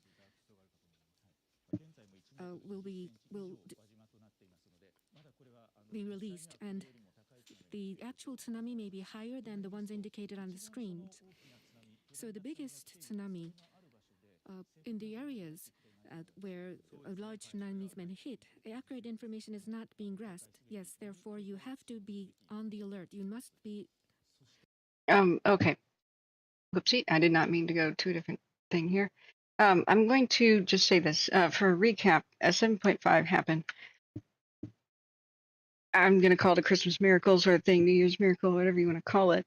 At this point, and I hate to use that word because everything could change in an instant. They could have another 7.0 quake just like that, and something that devastates. So I don't want to say, hey, it's all over and it was a dang miracle. But so far, it's been a miracle. I'm astonished at the lack of damage. It's a pretty sparsely inhabited region as far as Japan goes. It's the West Coast, and it's got sleepy fishing villages and a medium-sized town, city. And perhaps the quake just didn't last long, but for some reason, there's no strong tsunamis that have been generated yet. But people need to stay in higher ground because that could change in an instant. There's no such thing as an earthquake. There's only earthquakes. They always happen in a series. There's no such thing as an earthquake. The whole world has got to stop using that term. Of course, they won't.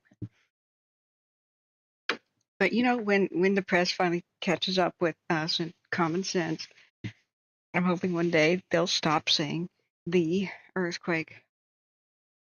Because when a fault is slipping, it's like a vibrating, collision of massive pieces of earth slipping past each other or cracking open up and down or dividing. It's either collision, separation, sliding past, up and down. Either of those things, depending on the type of fault. And that isn't just going to create a one boom. It's, as you could imagine, like something sliding past for a couple minutes long, or at least 20 seconds. That is not going to produce one shake. It's going to have a lot of settling down time. New pressures can build and new quakes can generate.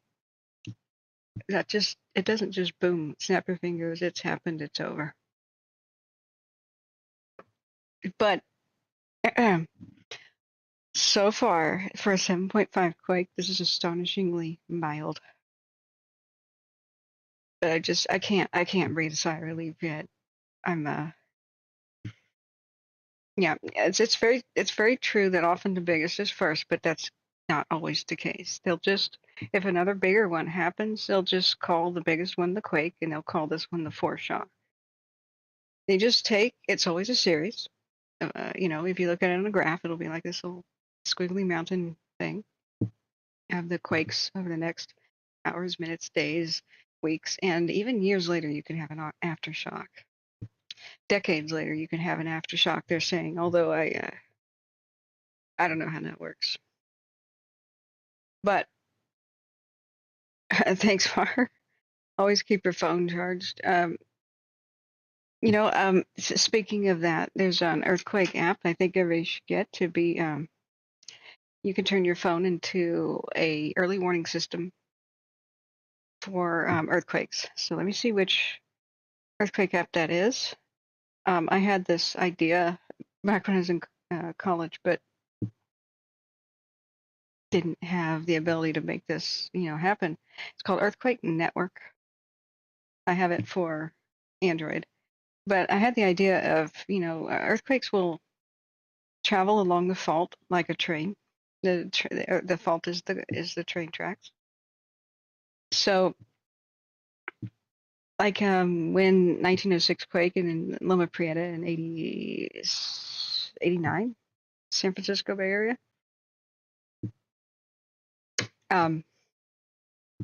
People south of San Francisco felt it first, and it ripped north and traveled towards San Francisco. So if you have 20 seconds, 10 seconds even of warning that a quake is here, and you get out of your building, or you get away from the windows, etc., or you realize a tsunami is coming, that makes all the difference. So if you download the Earthquake Network app, whenever your phone is charged in, it won't drain your battery. When it's plugged in, your own phone, if there's a whole bunch of shaking of your phone and your neighbors, it's very possible to detect just by how many people's cell phones are shaking in a straight line traveling somewhere that an earthquake is coming. It's a quick, instant push notification to the people coming down the pipe. And this can be incredible to be maybe even up to a 4-minute warning about a quake, depending on the type of earthquake. So I encourage everybody to be part of Earthquake Network. It's crowdfunded safety. The one that alerted me today about the quake is called Earthquakes. Looks like that. That one has given me steady, good information. I've put it on alerts for the Lake Elsinore area of California, where I grew up and the Dixie Fire pretty much devoured. But there have been mysterious earthquakes underneath Lake Albanor, and concerning because there's an earthen dam there. That's all Plymouth County needs. But I've kept it on my phone, even though the quakes there kind of subsided, because I want to be informed of this kind of stuff. So, SoCal Bohogal says Japan Geological Society says tsunami has hit Torodi, Yamagata, Niigata, Sadala Island, Toyama, and Ishikawa. Yeah, those are prefectures as well as towns. Toyama and Ishikawa prefecture. So that would be on that peninsula. But to recap, just 20 minutes before midnight here, Pacific Coast, 4:10 local time. I believe it's already New Year's Day in Japan. It's not yet in Hawaii. I believe it is in Japan. This would be front and center for the waves just ripping into this town. This town was hit the hardest as far as I could tell. Let's see if we can get a live webcam. This one is Wajima, and Wajima, Japan webcam. Oh yes, I'll go back to show you guys. We did rewind the webcam in Toyama. We did capture a moment of shaking on that cam. So the webcam, is this Wajima? Or is this live earthquake coverage? This is completely Japanese, so, or not, Korean. Wait, is this Korean? No, it looks Japanese. Never mind. It's a different font. Okay, that we can't rewind. Live cams of Japan. So, is there a timestamp? Yeah, 1701. We go back to 1610, and then boom. Watch. I'm sure the quake will begin any second now with this particular webcam. This is in, I don't know, Kabukicho? That might actually be Tokyo, actually. Sorry, I thought this was Shima. If this is Tokyo, it'll take a while for it to get here. But it begins at 1610 local time. Excuse me, I'll go back to the other one for sure that does show it. Yeah, this has got to be too far away. Yeah, there's a Kewpie doll for Kewpie sauce right there. I see that at Costco. That's an amazing sauce for chicken. Okay, whoops. Sorry, wrong webcam. Here it is. Let's go to the timestamp. As this one's still online. It may have shut down. Okay, maybe offline now. So where's the timestamp?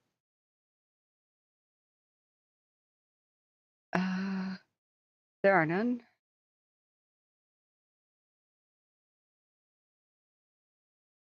Okay, and then it suddenly cuts and freezes.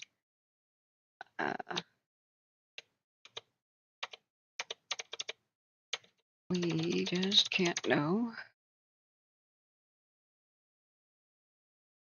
Boom, okay. Here it began. Here at the town hit the hardest. And then if you cut, you could see these eruptions of seawater, and a lot of times you'll see these giant clouds rising up into the air. That's it's a mixture of dust and earth and gases. As soon as the ground is shaken, the liquefaction happens anywhere near the coast of it's like wet sand, and if you shook it on a board, all the gingerbread houses fall down, and the wet sand becomes swampy. Things sink into it. There'll be pockets of like wells or like water where there's more water, and so the earthquake will kind of squeeze them, and so it'll fountain and geyser. like water and dusted dirt and mud straight out of the ground with gas bubbles, natural gas and stuff. Not to mention sewers and whatever. You can imagine the gas getting trapped and squeezed out. Let me go back at chat. You can see that the it's a normal day until it isn't.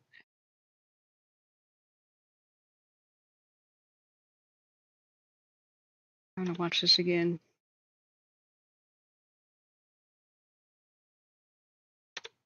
But I am astonished, absolutely astonished that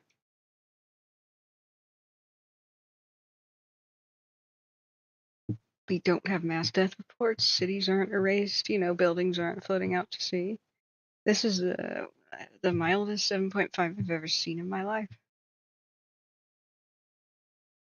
But I don't want to do the jinx it thing. I rewound a bit too much here. This webcam goes offline very soon after it starts. Here it is. Here it is. It's starting to rumble ever so slightly.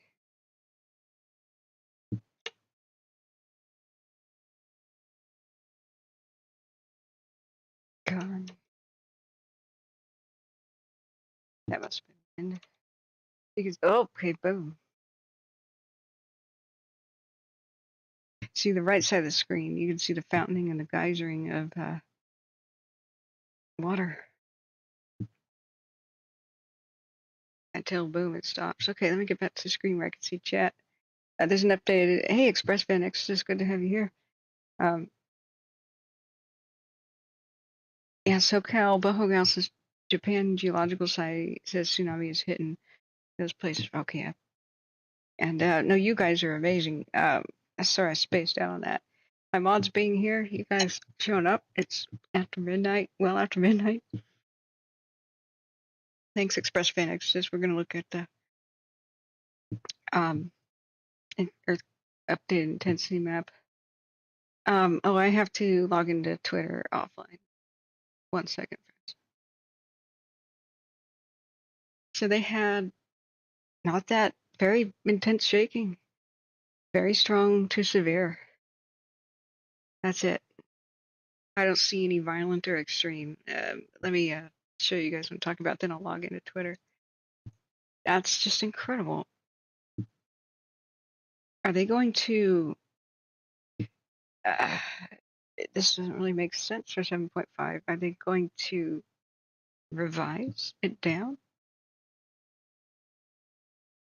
I wonder if they'll. Or was it extremely deep? If it was extremely deep, you would feel shaking very far away. Like there's Tokyo, but they have light shaking with no damage and the very small scale of 4 on the intensity. 7.5s usually produce, the severe, moderate to violent, heavy to extreme heavy. Unreal. Thank you for that share. I'm going to play the moment that the quake struck in the other town in a second too. So if we go back to, while I'm logging Twitter, I'll just play it for you. If you go back to 1609, you can see a variety of cams catch the quake here. It's pretty intense. Okay, so let me log into Twitter. But here's the moment that it strikes at Toyoyama. So the nuclear power plants are okay. I haven't heard of any deaths. A couple of skull fractures. Some people trapped in their homes. A couple of fires, and very minor tsunamis up to 15 feet. But at the one where the camera just froze. But yeah, post a link for the app. Yeah, I'm sorry, the earthquake network. I will in a second. Let me log into Twitter. I'm barely awake, guys. I have not slept well for a long time. I just had a minor nap this afternoon, and I was going to go directly to sleep. I was like, today's the day I fixed my sleep schedule. It's been emotional. My first Christmas without my brother. The shaking begins. My mom is terribly ill with COVID right now, so I I'm checking up on her, but I can't visit her, not and touch her, you know. I want to give her a big hug. Meant to check in and say thank you for the kind well wishes about my Christmas post I wasn't able to do with Christmas. You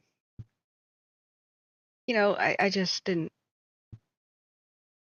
have it in me. It wouldn't have been something you enjoyed. Like, oh, let's spontaneously break into tears on Christmas. You know, it's not a fun stream.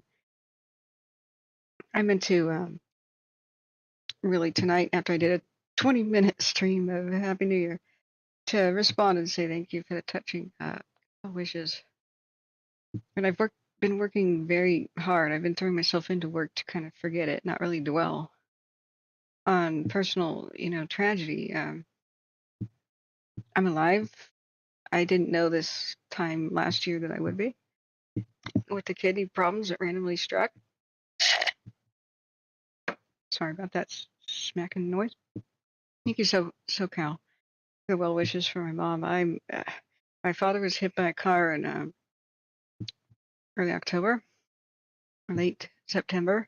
My elderly father, who's 87, was mowed down in a parking lot with a hit and run, and he's got some nerve pain and he's not 100%, but I'm very lucky to still have him. It's been emotional. I'm completely on edge and frazzled. I need a vacation because I've been on duty, on fire duty, since May. And May was when I first kind of crawled out of bed. I was bedridden with the kidney problems from late October and kidney cancer symptoms from late October until March, basically, late March. I'm very happy to be here. What can you say? This is so far a miracle, like a total miracle. Let me rewind that. So if you didn't see it before, this is the moment the earthquake began, multiple city cams at 4:10 local time. So as soon as that clicks up into 4:10, you'll see that. I still have to fix Twitter. It's not letting me sign in. Come here. Twitter. X. Whatever this is. So to recap, 20 minutes or so, 30 minutes before, no, actually 4:10 local time, which would have been 11:10 Pacific. 7.5 quake hits with a really mild touch. This is the most gentle 7.5 earthquake that there probably has ever been. Or it's not 7.5. I mean, it could be that. Let's go to Twitter home. Okay, I'm in Twitter behind the scenes. There's when the moment the quake begins on the camera.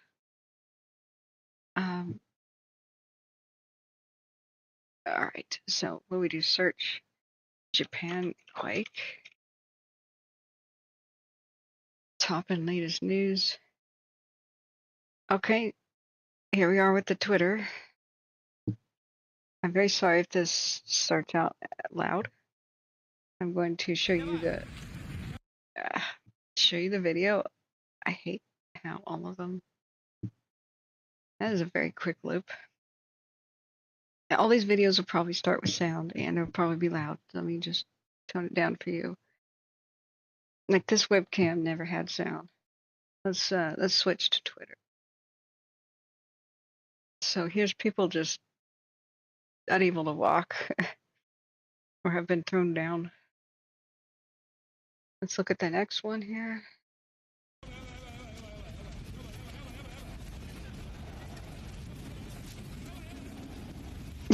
I'm sorry, that guy's funny.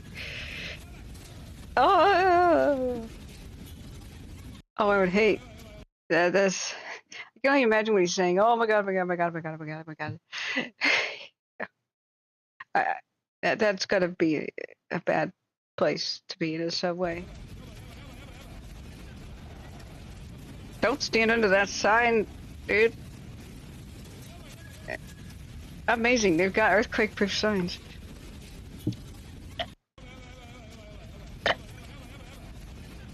Sorry about that slurp.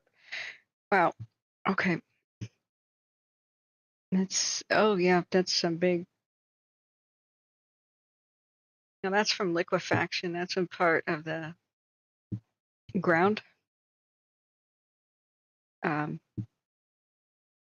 Loses its ability to support anything because it's partly turning into liquid. The water table is always a little bit, below the dry soil, but the shaking makes it all wet, and so it just compacts down. So you see this kind of stuff in like Alaska, with the Alaska quake. You get a weird checkerboard type pattern of damage. Let's keep looking for disaster videos, people's home videos, aftermath. The store is wrecked. The China shop is wrecked.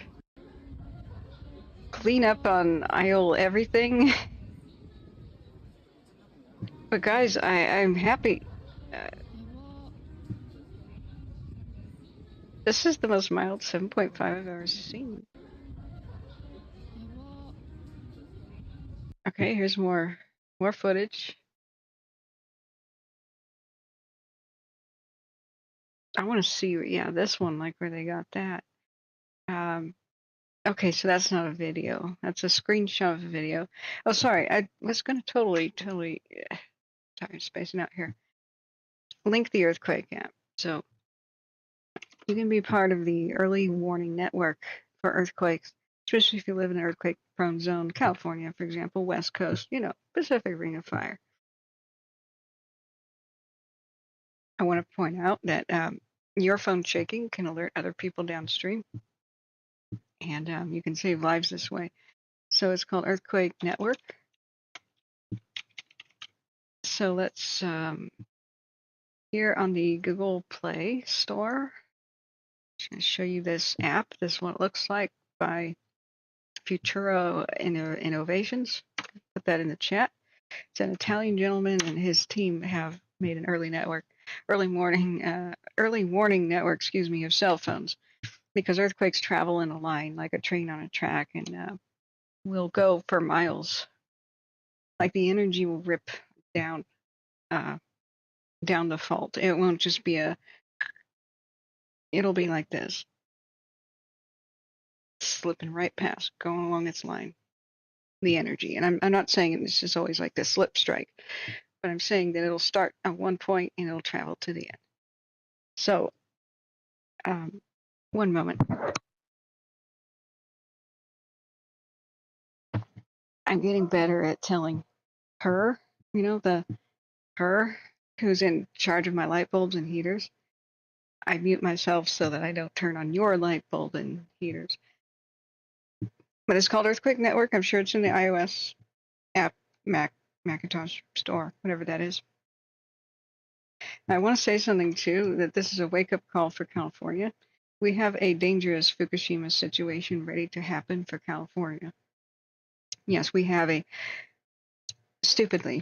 we have something called the Diablo Canyon Power Plant, which is a nuclear power plant in the Bay Area. And after Fukushima, all coastal power plants were inspected and reevaluated about whether or not they could survive an actual, tsunami. Diablo Canyon cannot. It would be a nuclear meltdown catastrophe for the state of California. So Diablo Canyon was tagged as one of those that should shut down as fast as freaking possible, because the clock is ticking until there is a tsunami that hits Diablo Canyon. It can originate from deep in the Pacific, the Tonga. It can come from near Hawaii. It could be off the coast of Oregon. It doesn't matter. Alaska, Japan. And if that tsunami strikes Diablo Canyon, there will be a meltdown. So the stupid governor, as he makes decisions like this, has decided to keep Diablo Canyon open because he says the threat of nuclear catastrophe for California is nothing in compared to the threat of global warming. I kid you not. I kid you not. So I don't know how bad these fires are in Japan, but this might be the worst thing that happened. If they continue to spread, it depends on what's on fire, but fort fires can be quite bad. So if you just want to think, why on earth would he do such a thing? He doesn't care about California. It's like, doesn't care that PG&E kills people. And guess who owns the Diablo Canyon nuclear power plant? PG&E. He takes their money and then allows them to continue to cause mass death events in California. And he even convinced Biden to give $1 billion to PG&E to keep that damn power plant open. That's right, it's not even profitable. It's just a disaster waiting to happen, but that's not $1 billion going towards renewables. It's to scratch PG&E's back. They donate money to him in his campaign. He protects them. It's corruption. And there's plenty of Republicans taking the money too. It's not a Democrat versus Republican thing. Very, very long history of corruption in California. Meanwhile, you've got corruption in the Public Utilities Commission, where scratching PG&E's back again, they just made sure to get rid of the subsidies for most of the solar on people's roofs. So it's a dead industry now in California. That's over with. Now only the rich people can afford solar. But you put a lot of roadblocks in that way. And the people who have already done solar can no longer get a break. That's right. Like, if you put solar on your roof, you didn't use it for yourself. You had to sell it back to PG&E, and PG&E sold it back to you with a discount. Like, it went to PG&E to do what they wanted with it. Well, this time around, get this. Starting now, Public Utilities Commission of California said you have to sell your solar to PG&E, to power companies. You cannot keep it for yourself. And now they can jack the price of it and sell it back to you at an extremely high price compared to before.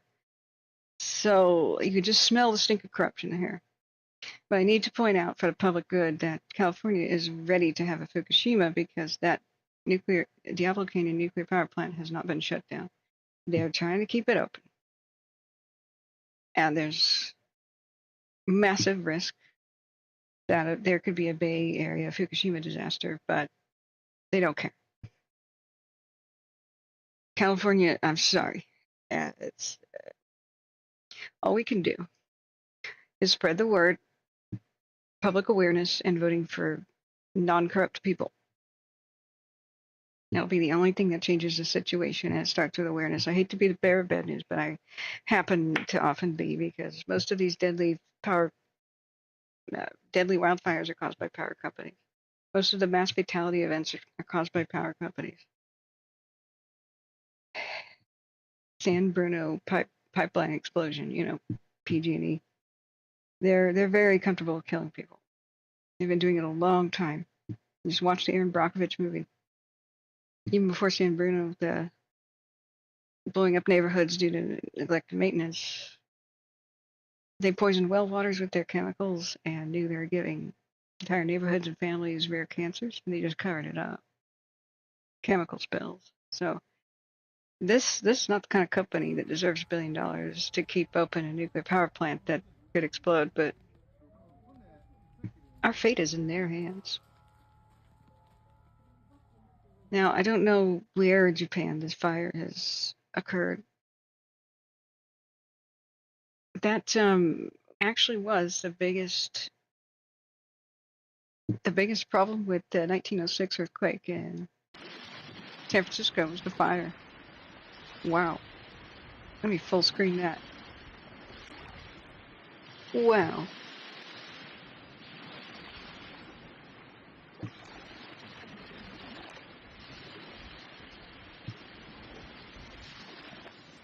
That's mesmerizing.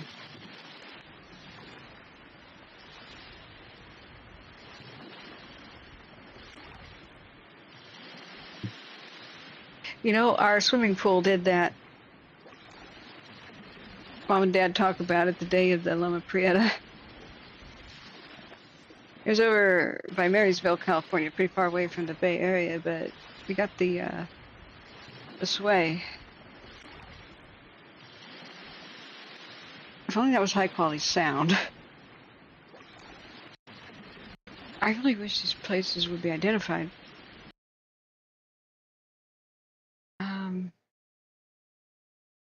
So far though, guys, oh, bowling alley. Yeah, here's that bowling alley.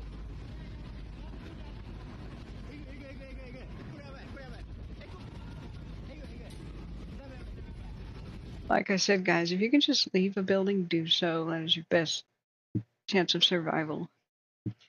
Just look outside right before you step outside. If there's falling debris right where you're at, you know, maybe you stay where you're at, but get the heck out of the building if you can. Shelter in place is the last good option that you have. Least good option, excuse me, and should be your last choice in any sort of quake situation, because also the greatest amount of shaking usually is not at the start. There's usually this, all of those that I've experienced personally, there's a sort of a humming sound and there's a rumbling sound. It'll come from a distance. It'll be like a train coming towards you. Like I said, the energy is coming towards you in a line. And so there, you won't be able to react because you don't know what's happening. So you'll just hear that and kind of look around like, huh? What in the world? And then, excuse me, my webcam's a bit jacked. Let's recenter.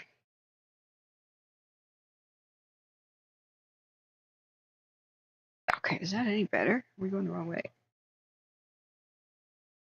Oh, that was better. So yes, once the rumbly stuff begins, then you'll see a bit of shaking, like a little bit of jostling of things on the wall and things around you, and there's a ripple under your feet if you're standing. And if you're like laying in a bed or something like I usually am, or in a chair, there's that, it's like a cat being on your bed and then they kick at their own chin to scratch it. It's that kind of a thumping feeling. The faster you identify as a quake, the better off you're going to be. But I mean, you're going to have your first time if you're ever in one, and you know, it won't be that easy to realize what's happening. But there'll be some mild shaking first, and then a lurch, and then a bam.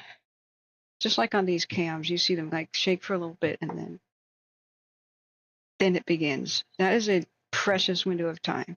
The light shaking moment where you just get the heck out of the building. If you at all can. Vanessa, hey, welcome, Vanessa. Vanessa says, sorry, I had the chat hidden for a bit. SoCal Edison, about what? Sorry, let me go back. It's a good time to start drinking and smoking. Yeah. Vanessa says, moderately fluent Japanese. Oh, you continue to impress me, Vanessa. Give me a minute to wake up and I'll check the news. Thank you. I think it's mostly good news considering what happened. Desiree says Soviet Alexa says, and yet you don't need the lights to be on. God. Desiree says that happened in Sonoma County with PG&E. Yeah, you have to say PG and E because PGE is Portland General Electric, sort of, Desi, but never mind. PG&E and Sonoma Clean Power merged, and then my utilities tripled. Yeah, PG&E is a big scam. Don't get me started. They killed my friend and nearly my brother in Paradise, so I have a little bit of a vendetta. So, yeah, it's Ishimawa Prefecture. I'll show you, Vanessa, where it happened. And I can recap for people. A 7.5 quake hit right here where this little peninsula is. And I have to say, quakes 7.5 being the biggest. Because there's no such thing as an earthquake. They'll take a period of time, like today, they'll take the biggest earthquake, call that the quake. Anything before it is a foreshock. Anything after is an aftershock. But it's somewhat rare, but sometimes you can have the main event happen days later or a week later or hours later. So I would feel like a jerk saying this is such a great result. Going to bed and waking up and finding out there's been a follow-up quake and people are hurt. But with this said, fingers crossed, right here is where the quake was on a somewhat sleepy, less populated area of Japan. And this town has taken the brunt of it, Wajima, and you can see why. It's got this bowl, this pocket where the energy can't just keep sliding down the coast of Japan, giving them a one-time thing, but the energy builds up in this bay because of the C shape. I'm going to show you guys Seaside, Oregon, and Crescent City, California, when the Great Alaska Quake occurred. Even though it was up there by Anchorage, I think it was 63, a 9-pointer. The energy went all the way across the Pacific, hit the West Coast. Valdez was completely wiped out as a ghost town, rebuilt elsewhere. But Seaside, Oregon, is a particularly bad tsunami-prone area that many people don't realize. Everybody in Portland has been to Seaside, and that's the #1 destination for if you go to the coast. It's just where the highway terminates, and it's where they spend all the money to get all the tourists. But you see the danger is right here.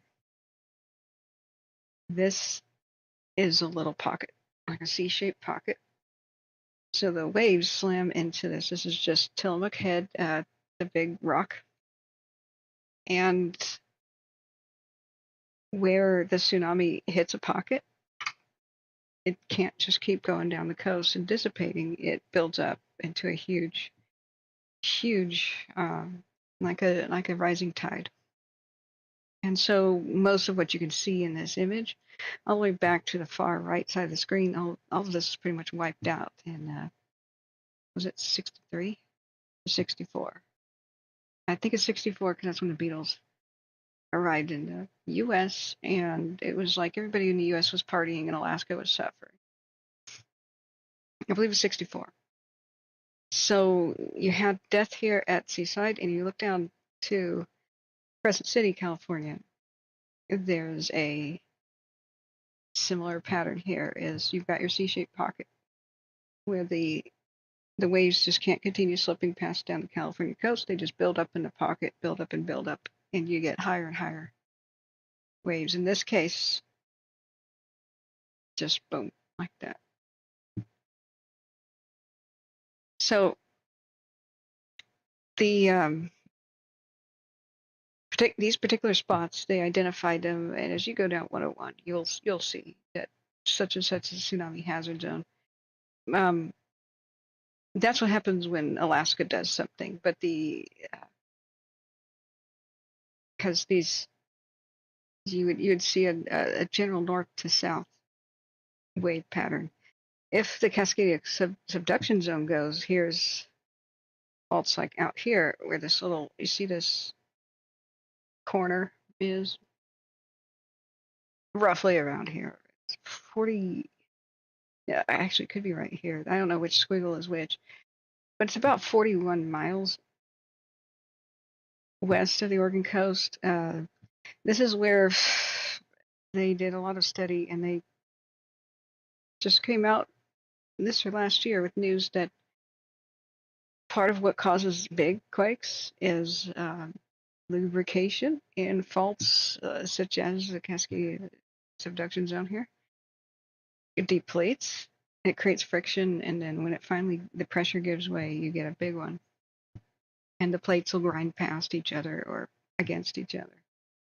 So I can't remember which fault line it's called, but this is the zone where the Pacific plate is diving underneath the America plate. And so you have all these chains of volcanoes here all the way up California, Oregon, Washington coast, theoretically because that's where the Pacific plate is melting underneath, and weak spots, lava's going up. That's current theory about volcanoes. You get oddballs like Hawaii in the center of the Pacific plate here, and that's just a weak spot in the world. And as the Hawaii plate moves around, you get new islands formed because the plate's moving by, but the hot spot stays in one spot. So it's currently down here. I think this is the crater, isn't it? Or Hawaii? Right around here. And one day I got really upset. I was like, guys, is that a wildfire? It was the crater. Looking at the heat maps on the satellites. It was the crater of the, Kilauea. I don't know how to read Japanese, but I will allow this comment. I hope we are praying for Japan here. So Desiree says the main earthquake in Japan had 14 aftershocks. Yeah. Vanessa says I was in Seoul when the Tohoku earthquake happened, and the hostel I was working for was completely booked by a Japanese high school debate team. I'll never forget watching the tsunami come on our shore live. Oh my God. Yeah, that's okay, Desi. I just wanted to make sure people don't blame their own company. PGE, Portland General Electric, I'm not happy about, has raised everybody's rates 18%, and I can't believe Oregon's Power Utility Commission approved that, but they did. I don't know how any of us are going to afford this. I really don't have a big space here, and my energy bills are more than $150 a month in the winter. So this is with really cheap Oregon Power too. So they said it was for wildfire mitigation, and that's just BS. They don't need that much money to do that this suddenly. It's it's not sitting well with us. I'll just put it that way. Now let's go and look at more images. I'm going to link this in the chat if you want to see when the earthquake started in this particular webcam. This is several different webcams. Go rewind to 1610 on the timestamp.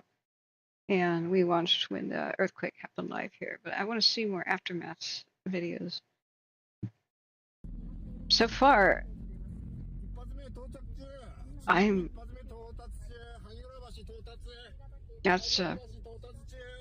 that's the river flowing backwards video. So it looks like they have an overpass that's blue near their coast. I don't know which town this is though. But it's a miracle that we have intact cities right now with no homes floating out to sea. This person's saying 7.8. I don't believe so. I wouldn't be surprised if they ratchet this back down to a six point something. Excuse me. Well, here's some shaking and how it's. I still don't know where this is. Oh, that poor guy in the sidewalk just stands still, and he's like, wait a second. Okay. You got their snow on the ground. And he's falling into the snow. Oh no. If you're going to fall on the sidewalk right into a snowbank, you'd think that would be the best thing anyway. So he's just sitting down, chilling out now. That's exactly what you should do. Just sit out on a safe patch of sidewalk and look at all of the geysering and some of it's dust. You see some things collapsing. The shingles coming off this house, they're ripping off. But the water table is rising as the shaking occurs. So the water pressure from below is it's pushing out all kinds of trapped gas bubbles, natural gases. We'll just rewind this. Look back here to where it fountains up. A lot of it is a spray of water. As the shaking applies pressure to the ground, it just kind of squishes it up. It's like the turkey baster effect for wells. And they'll just shoot out of the ground and pop manholes and that sort of thing. And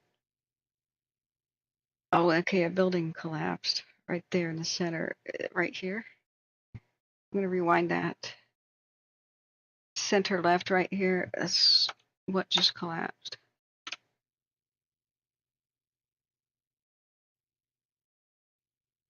I can't believe this webcam stayed live. All right, yeah, this building, watch its roof. See this little dot, this white speck? See, I don't think I can zoom. This white speck right there, that's an entire building that collapses. And if it has some geysering right next to it, then I would bet you I know what happened. in San Francisco, it's a big myth that brick buildings are not safe or whatever. Most brick buildings in San Francisco were absolutely fine in 1906 and in the Loma Prieta. It's the ground you build on. The highest single point of fatalities in the 1906 earthquake, where hundreds of people died, was in a wooden hotel. Basically 4 stories, 1 underground, 3 above ground.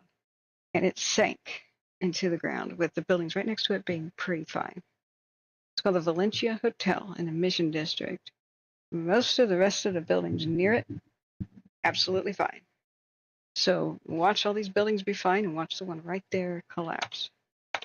If it happens in one little spot, that's usually because they built the structure on top of an old pond or an old creek.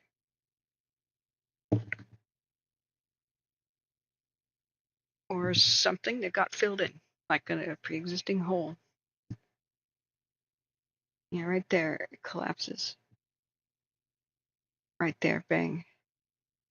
So then you'll watch the fountaining and the geysering. Wow. Make no mistake, that's water. It looks like dust, but it's spray. It'll have a significant portion of dust in it, but wow. Yeah, we've got some collapses occurring over here too. So this town really may have had some fatalities. They did say that there are some people trapped in their homes. I love that Japanese mini truck right there. I hope they allow the sale of those in the United States, at least for country use. But you can see the live wires out here just ripping off to the far left. Let me go back to chat. That's some of the worst footage I've seen. So, okay. Vanessa says, I'm watching Japanese news. The substation fire is out, and there's currently no damage to any of the nuclear infrastructure. Awesome. Thank you for reporting on that, Vanessa. Where was the substation fire? Which town? Because I believe what we were watching is the one that was hit with the worst, which is I keep forgetting its name. I'm too tired for this. Wajima. I hope I'm saying that somewhat correctly. They still need our thoughts and prayers, especially over there. But I would have thought that Toyama would have been devastated. They have dodged a serious bullet. If we go back to here, at the time the quake happened, 1610 local. This was just across the bay. If the epicenter had been a little bit different, this could all be wiped out. So any moment the quake starts. Yeah, it's their first day of the year. Boom.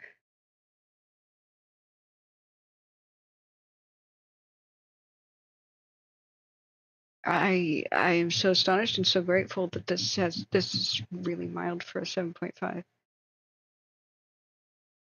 What are we going to think, guys? If I would revise my opinion, if this is relatively minor damage, I'm going to call this a good omen for 2024. Then just remains to be seen, but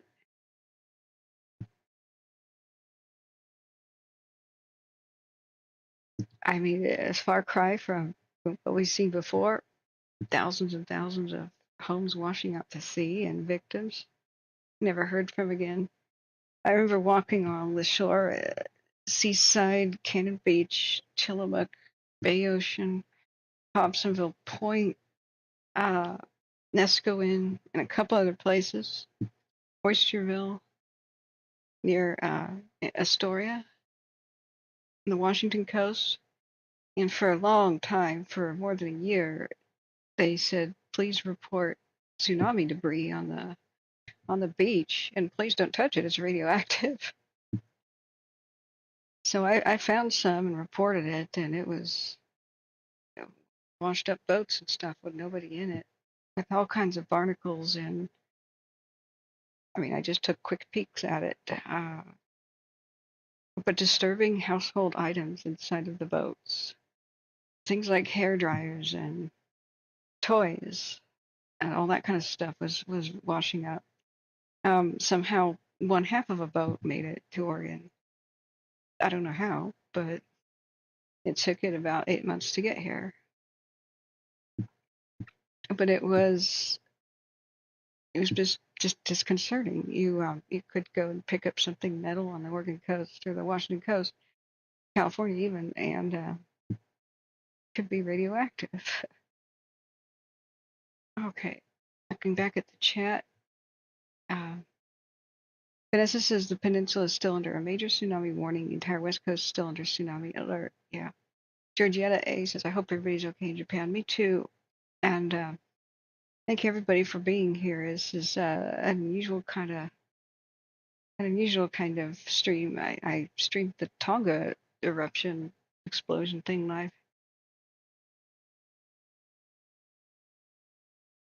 Oh, Desi, yeah, I'm sorry, I didn't finish my sentence. Yeah, it doesn't. I'm not saying brick buildings are ideal. What I'm saying though is that in the 1906 quake, when people got the idea that brick buildings are unsafe, particularly unsafe, they didn't know that A, the Valencia Hotel was made out of wood and just sank into the ground. There's no type of safe building if you are going to build on unsolid ground. No type of building is safe. So wherever brick buildings collapse, it's usually because they are on soggy ground, especially the Mission District, not Mission, the Marina District.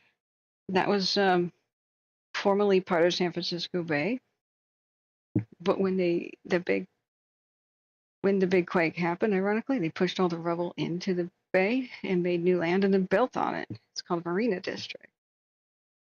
So that's pretty much where they had most of the damage in the Loma Prieta in San Francisco in 1989. So what my point is that it doesn't matter if you're in wood. Just like the Valencia Hotel collapse showed, that killed hundreds of people inside. It just sank into the ground. Most of the brick buildings were destroyed in the fire. Like 90% survived the 1906 quake, even though they weren't particularly robust, slapped up there and built hastily during the gold rush. What people don't know is most of them were dynamited to build a fire break once the big fire happened. So those brick buildings that you see in rubble are from dynamite. It was really a bad choice that they had to destroy entire streets worth of buildings to try to stop the fire from spreading, because it became a firestorm, the kind with the huge mushroom cloud and making its own weather in 1906. So, but people get the impression that, oh, the buildings fell down. Yeah. It looks like a war zone because two explosives were actually used. And unfortunately, it was a granulated dynamite that they had available from the National Guard or someplace. And they had no water pressure to put it out with water, so they resorted to dynamite. And it was granulated dynamite, which spreads fire because it blows pieces of fire everywhere. It was not the kind of dynamite you would want for putting out, say, a well fire, like an oil well fire, that would, not spread fire. It was exactly the wrong kind. So they made it worse. And in the brick buildings that did survive the 1906 quake, once the fire ripped through them out of control and gutted them, with burning all of their wooden staircases and their wooden floors and their wooden window frames and their wooden roofs and all their contents. Well, yeah, if there's a huge department store like a Macy's on fire, the walls weaken due to the fact that it burned like an oven, and it weakens the masonry, the mortar holding the structure together. So I'm just trying to say, you can't have a building of any type on non-solid ground expect it to survive a quake. There's nothing particularly that dangerous about masonry structures in a quake, as long as they're on solid ground. In fact, the most solid ground in San Francisco is Nob Hill, where most of the rich people lived, and those people slept through the quake and didn't know it occurred on that hill. It is all about what is under the map. Portland, Oregon has a 9.0 quake coming someday. And I can tell you exactly where you can live and have the best chance of survival, exactly where is a death trap, by looking at old maps of Portland and showing you where the old wetlands used to be. So here's some aftershocks and stuff on this one. And go back to the compelling video though that we had. This is incredible. Portland sort of paved over a bunch of creeks and built on top of them. That is exactly where buildings are going to collapse. Just like Valencia Hotel was built on top of a creek in the Mission District of San Francisco. So as soon as it starts shaking, the water bubbles to the surface and buildings sink into it.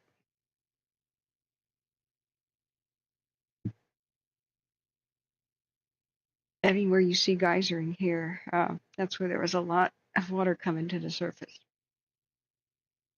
And that's where you see most of these buildings collapse. Look at the sway, the incredible shaking here. Look at these two buildings. I'm going to rewind that. Watch them just swing back and forth. The way that the different buildings are swaying, you can tell that this entire area is just not that. It's not that solid. I mean, it is. This is probably reclaimed wetland that they built on. I'm impressed that so many buildings are standing. I would credit that some of these must be sunk on some pretty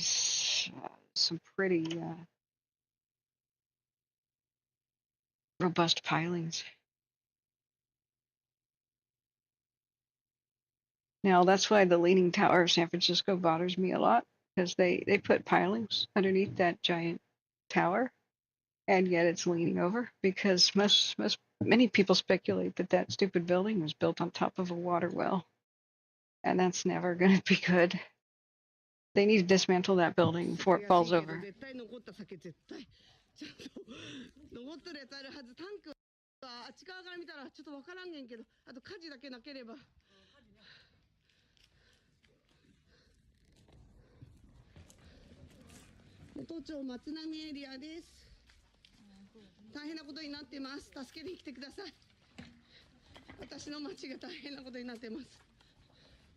Yeah, that's some severe damage.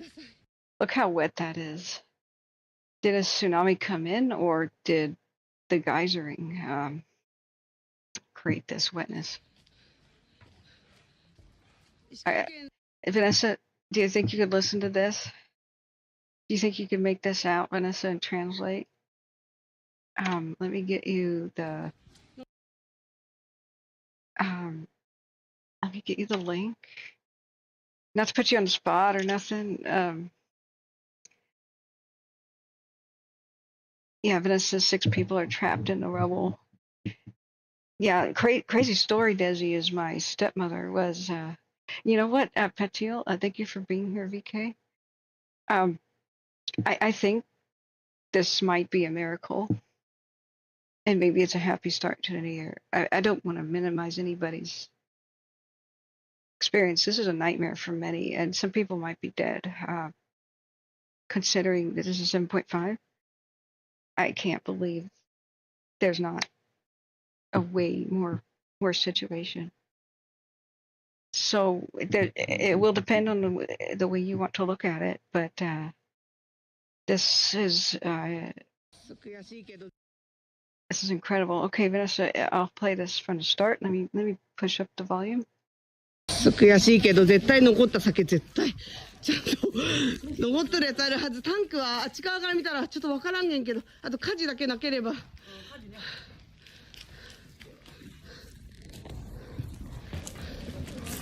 能登町松波エリアです。大変なことになってます。助けに来てください。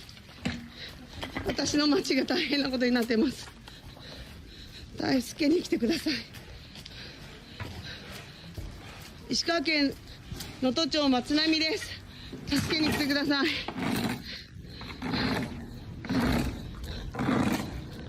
悔しいけど。So all those houses slid right off their foundation.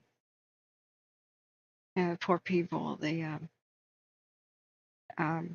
at least 6 people trapped in rubble. I'm sure there's more. Here's an old lady sitting on the egg crate.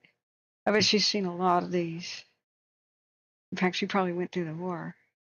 You can see the telephone pole / power line pole. The building smashed into it, and it's still standing. That's one heck of a robust pole. PG&E, would you please pay attention to how to build robust power poles? Take some notes, please. I mean, that's what starts the wildfires, is these fall over because they're rickety and they didn't maintain them. But this goes to show you can have some very, if you build it strong, they'll hold up to a lot, including a building sliding off foundations, smashing into it, and or a minor tsunami, judging from the water here. But this could just be water that came up out of the ground. That is a nice garden. I just hope at least these buildings aren't shaken to the ground. Sliding off the foundation is bad, but survivable. Unless, oh no, that building pancaked. I'm sorry, take it back. I didn't notice the second roof. That's a pancake. That first floor has been obliterated. Oh, okay. We really may have some death toll info later. But I'm just saying that compared to when we saw with Fukushima, with entire houses and people on top of the roof, just dragged out to sea to never be seen again by the thousands, like that's what could have happened today and did not.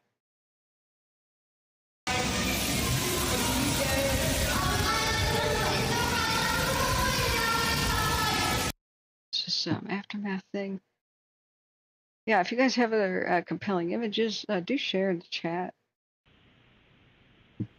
Oh, here's some more as it happened beach footage. It's making me car sick, actually.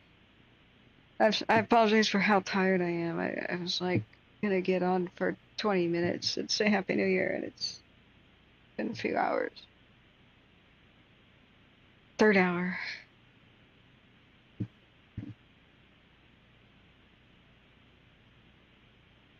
Just look at the wave reaction to this.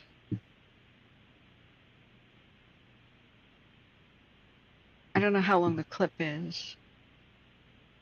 We got 1 more minute.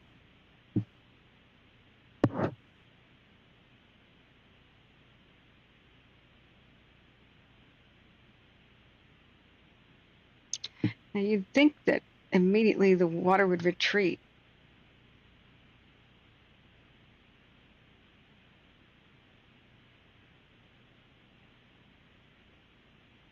Still looks like normal surf.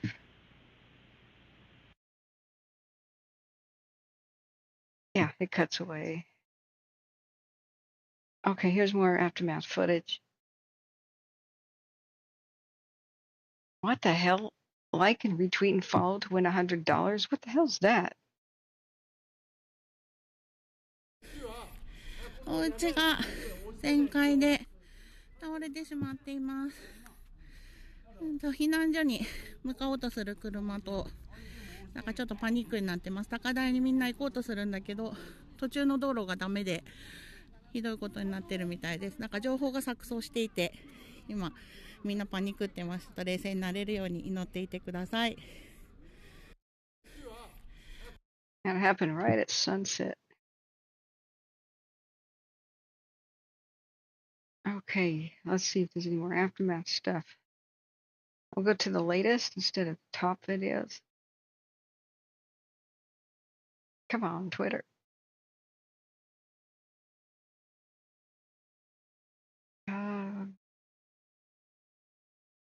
Yeah, 36 minutes ago, South Korea's meteorological agency said sea levels may rise on parts of the East Coast after calling 7.6 Quake. Let's see what U.S. Geological Survey is talking about now. They have said nothing higher than 7.4. I think they may revise it down to 6.9 or 7. But I don't know. These things, they'll consult the other graphs from around the world and come up with a scientific consensus later. Just for a 7-pointer, this is incredibly mild damage.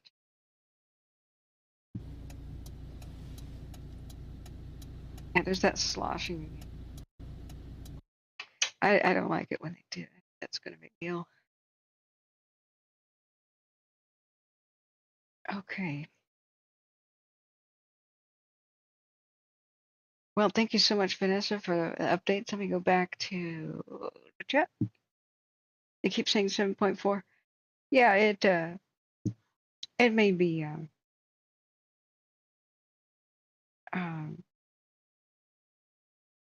it may be revised still. They seem to do that. Janice Lohman says, "God bless you, Catherine, the people of Japan. In Jesus' name, God." Yep. Amen. But thank you, Janice. My thoughts are with Japan right now. And Desi, I'm so sorry for your loss, by the way. I'm sort of like in a zombie mode. Vanessa says that mostly the lady was just asking for help several times. That's heartbreaking. Yeah. But yeah, there's something called Leaning Tower of San Francisco. That's what I've been calling it, but I'm not the only one. And they won't tear it down. They just keep trying to stabilize it. But they didn't build the pilings down to bedrock, which you need for every skyscraper and seismically active place like San Francisco. They did not go down to bedrock, and so the thing is moving. If you want to check out why, the engineer channel Brick and Mortar has an amazing. He may have figured it out as a structural engineer himself. Brick and Mortar is his channel. He's got an amazing. Let me just find it for you. Explanation of what he thinks is going on with that tower, why it's leaning.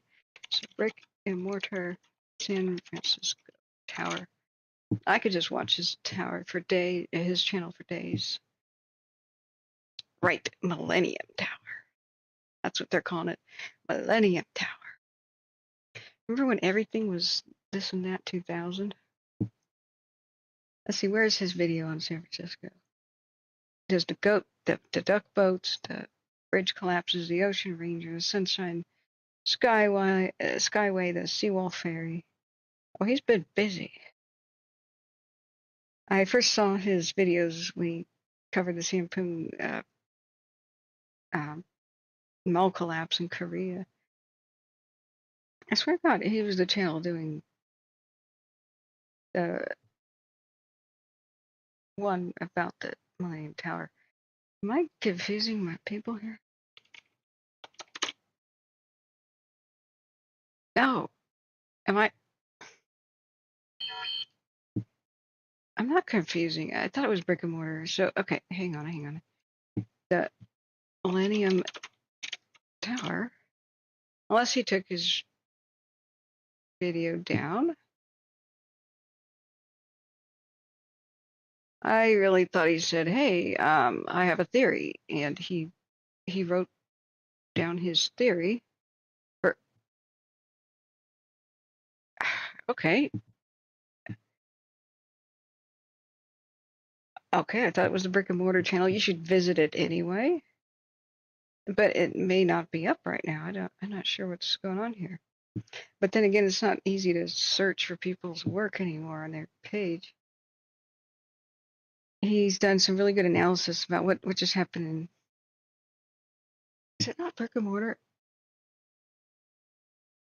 It's a similar channel. He also covered what happened in Ohio. Smitty and Desi would know about that. We're following that.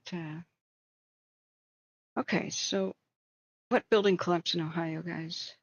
I'll find it through that way. But here at Brick and Mortar, he goes through a lot of sea disasters as well. Oh yeah, I may have these two confused. Hang on a second. It's not only is it lack of sleep and blood sugar I'm fighting with, but long COVID too gets in the way. All right, excuse me guys, I gotta open a window. I'm gonna leave the Japan news on for just a second. Maybe they'll give us a little update. There are 300 meters of the length of the fissures, cracks, and the roads are impassable right now. And in Toyama, the Nihon Sea gas, and there is a leakage of the gas has been reported a number of the times because of probably the rupture of the pipes, and the employees are trying to stop that supply of the gas itself.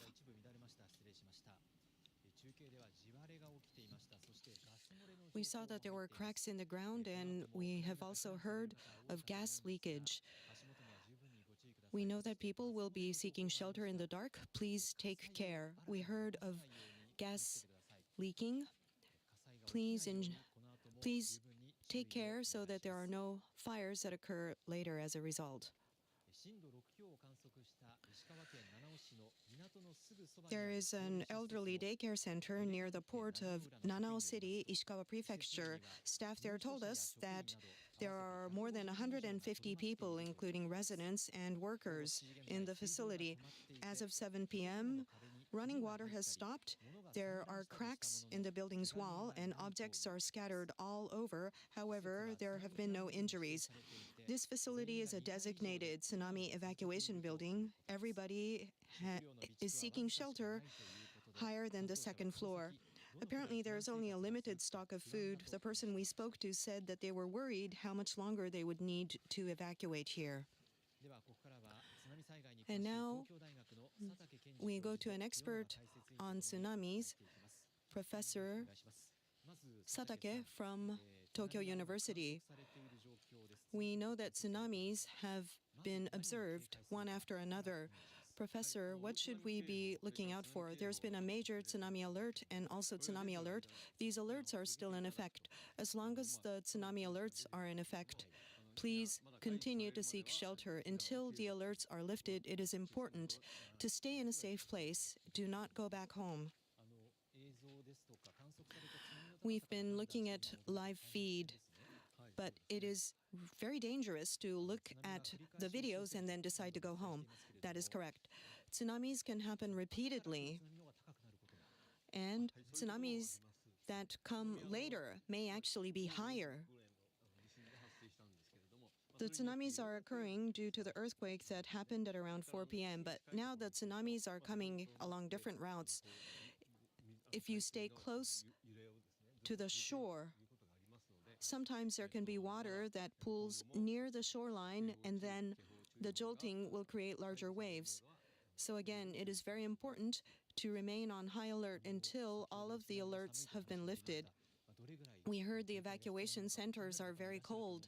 I know that some people are worried, thinking about how long they will need to stay there. That is correct. It is not easy to read when the alerts can be lifted. The Sea of Japan is a pretty closed ocean. Sometimes the tsunami waves will reach the shores of Russia and then come back to Japan, so we may actually see tsunamis sustained for 2 to 3 days, but those tsunamis are likely to become smaller. However, the meteorological agency will issue the appropriate alert. They may downgrade the major tsunami alert depending on the situation, but until the alerts are lifted, it is important to seek shelter. We've heard about the tsunamis that have been observed. What do we think? Now, at night, it is difficult to actually observe the ocean. Here is some of the data that we have received. In Wajima, the tide height has changed. So we see the blue jagged line. After the earthquake, we see that the tide actually surged, but then after that it is flat. What does that mean? Well, in the natural world, it should not ever be flat. That means that there is some kind of equipment failure. This is flat at 120 centimeters. So I think the equipment was able to measure up to 120 centimeters, and then after that it failed. We see that the red line is at 120 centimeters, and then the blue line has stayed static there. Yes, there's been no change observed beyond that on the data, which means that the subsequent tsunamis may have been higher. If we cannot get any concrete data, I think we will have a hard time understanding the overall situation. In Wajima, the initial tidal wave tsunami was 1.2 meters, and then beyond that, we have no information about the height of the tsunamis. As for Toyama Port, here,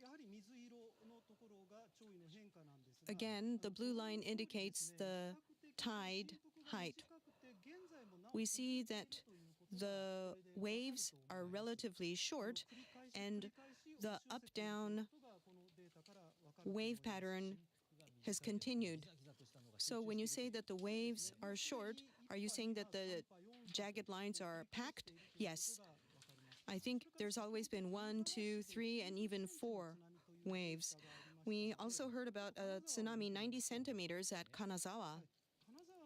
Here at Kanazawa Port, we see that the tide changed not immediately after the earthquake. The tsunami was 90 centimeters at 7:09 p.m. The tsunami continues to be observed. Now moving to Ishikawa Prefecture, Nanao Port. Yes, this is new information in Hyogo Prefecture, Toyooka City, 40 centimeters at 7:20, and then 40 centimeters at Tsuruga, Maizuru at Kyoto, and other ports in Niigata, Tottori, Iwami, Tottori, Sakai, and Hokkaido, Rishiri, and various other areas. More tsunamis have been observed. Typically, the agency is announcing tsunamis when new tsunamis are being observed. We believe that the tsunamis are arriving repeatedly. We looked at Tsuruga Port earlier, so perhaps we can look at Tsuruga. This is Tsuruga Port, and the actual data shows that around 7 o'clock, as you can see, that the level of the tidal level changed in a marked way. And as Professor Satake says, that it is not subsiding yet. So the data attests to this. And Tsuruga Port of the Fukui, and as the 40 centimeters of the 721. That is the most up-to-date. Yes, one more point, may I? And the points of attention here, actually, that this is at the high, well, the tidal level, high tide. As you can see, that the highest in the Hokuriku that area, this is a high tidal level area. That is 41 minutes past 7, and that is that the most highest tidal level is at the 39 after 7, and Tsuruga is at 21 minutes after 7, and also the Toyama is at 36 past 7, and so this is the high tide. The time period, and also that the tsunami is hitting, and therefore that we have to stay alert. Let me repeat that the tsunami comes again and again. It is not subsiding yet. And 1 meter is in 20 minutes and higher. That means that it is at the highly anticipated is higher than this. And also the high tidal level is at the same period. And 5 meters is the maximum. And 3 meters is for that the tsunami warning, the major tsunami warning is expected to 5 meters. And so it is very difficult to observe that the coastal areas, and because of this, so that please do not go near to the coastal lines by all means. Professor Satake, that there are many that the warnings has been issued one after another this afternoon. Why? That in Noto, the peninsula, ever since 2020, there have been the major earthquakes taking place. Up to the last May, the magnitude 5 or lower 6 has been the scale. And 6.5 magnitude was observed last year, and this year that's 7.5. So that is increasing in terms of the scales, and this is a very earthquake active area, and the major earthquake hit at this time, and therefore this is the combination of the two. The active earthquake and also the earthquake, and that's why that it has been producing the many warnings one after another. And I think that the center is between the sea and land. And Noto Peninsula is seeing the earthquake in the southern area, the center focus has been moving to the north and shallower. And so that it's all the way to the coastal area. This is the elements of the tsunami. And so the tsunami has not been anticipated for the several years. However, this time we really have to anticipate that the tsunami have to be braced for. Yes, be very prepared. You know what could possibly be very bad here is the fact that it's so mild. Then a lot of people who, if it is their first time at the rodeo, might get the false impression that this is, oh yeah, 7.5 hit before, and nothing really happened. And so the next time it happens, 6.9, 6.8, they'll be like complacent and say, well, a worse quake happened and no major wipeout occurred. And they may unfortunately try to stay around, So, oh, okay, excuse me. Long COVID. Just getting up and making food here, getting a snack has left me breathless. It's been a long road to recovery. But I'm getting there eventually. I'm getting there. So I'm going to call this pretty much a miracle, as far as I can tell. I mean, there's been bad, of course, bad damage, and I'm sure some people may die here. But that's crazy that that the tsunamis can bounce off of Russia and come back. Like this, what we're watching, the liquefaction and the geysering happening, and the pancaking of some structures. That's just from the quake itself. And what we could have seen was a massive tsunami just destroy everything and rip all these buildings out to sea, and we just see some foundations. That's what I would expect in a situation like this. So the bottom line is for 7.5, this is the most gentle 7.5 I've ever seen. Super lucky in general. It looks like that little peninsula was a shield for the bay and bounced tsunami energy up and down the coast instead of funneling it into the bay, where these cameras are. At Toyama. Otherwise, Toyama could have been devastated. And it's just because it happened in that little specific spot that we had this good result. I'm sure geologists and geographers could explain better how the little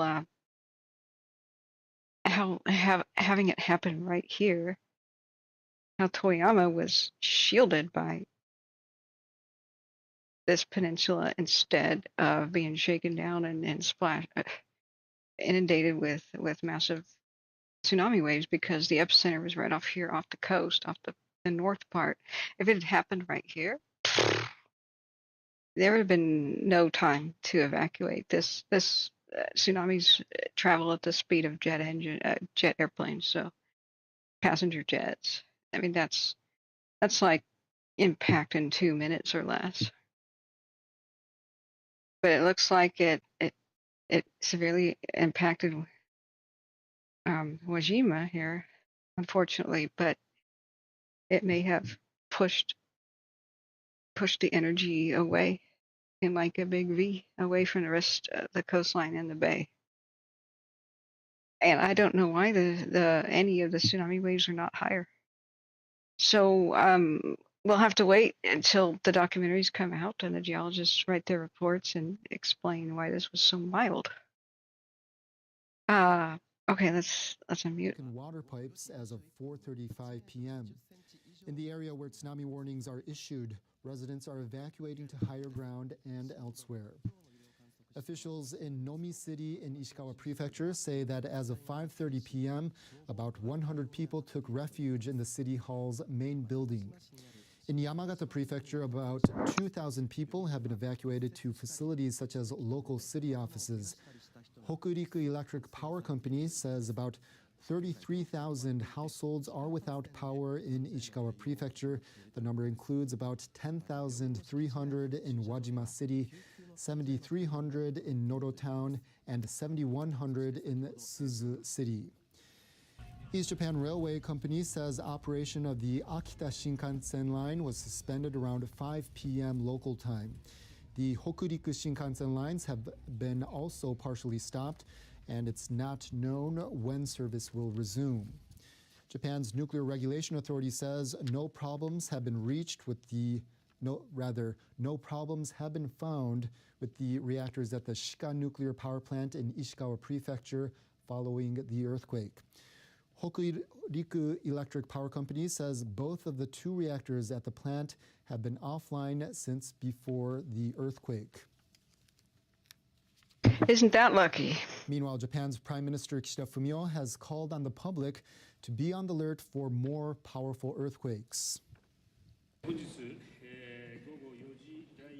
After 4:40 p.m. today, the Noto region of Ishikawa Prefecture was hit by a quake with the maximum intensity of 7, followed by a series of strong tremors.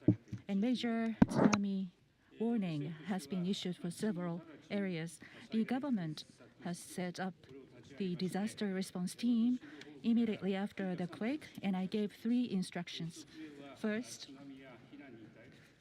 communicate information on tsunami and evacuation to the general public. Second, grasp the damage situation as quickly as possible. And third, Okay, I just want to get in a few words here. Let me look at chat. So I had to go get some crackers or some blood sugar, and I've got Greek pepperoncinis diced. Hey, Ting. That name is Welsh, isn't it? It'd be like Ting Whistle. I don't. W's in Welsh. I forgot how to pronounce that. I'm sorry. This is showing video, a lot of damage. ANN News CH. Okay, let me look at that channel. I'm still just happy that we haven't seen entire towns dragged out to sea. I thought that's what we were watching. Okay. January 1st, 2024, at 4:10 p.m. The Ishikawa Prefecture was hit by a major earthquake. The major tsunami warning has been issued for Noto region of Ishikawa Prefecture. And major tsunamis have been... Yeah, I just need to get a word in. Thank you so much for being here, Desi. And thanks so much for being here, Vanessa, and everybody else, too. What a bunch of high stress. Thanks for showing up and helping me cover this, because I'm dead tired, doing the best I can. I don't know that there's much more to cover, or if I should get to sleep before 3 a.m. for once. I was really trying hard to reset my schedule. I'm sure that town specifically is really damaged to Wajima. But I'm just saying the breadth of how big the damage could have been is result in serious damage. So those of you in the coastal areas and along the rivers, please evacuate to higher ground or sturdy buildings. The tsunamis. Yeah, it says the city of Wajima, which is where we saw the worst damage on collapsing buildings and the geysering, observed a tsunami of more than 1.2 meters. 10 minutes after the first shaking. So what the worst scenario here is people return too soon and they get a secondary quake. So in some places of the world, perhaps it happens more often than others. But like in Italy, in the Apennine Mountains, which are very seismic, an entire 2 different towns evacuated into the streets and were sleeping in the streets during winter time, and they wanted to know if they could go and back into their buildings. The geologist unfortunately said, yeah, go right ahead because the worst is over, because it was a 6.3 or some sort of a quake, and then they re-inhabited the buildings, and within 2 weeks, I believe, they had a massive quake that just killed many. Because in some places, that's just reckless. You can never say an earthquake's not going to happen, since we can't predict them as human beings. But in many instances, it's not over, and there can be an equally powerful or even more powerful quake that comes by down the pipe in the next in the near future after the first one. So that was extremely controversial. They started lawsuits against the whatever geological department announced it was safe, and that's what really shocked me. Is I would have never thought that an official agency would ever be that reckless. But that's the biggest risk here. I think something worse happening. I'm going to call this a New Year's miracle. Yeah, that it wasn't way worse.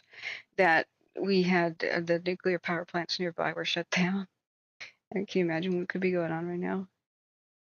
That only a couple towns seem to have been severely affected. None of them are floating away. Run along the Japan Sea coast have been closed. These are the Hokuriku. Oh, I'm glad I got the name right, Ting Whistle. Yeah. Yeah, you're looking at live cams and such too.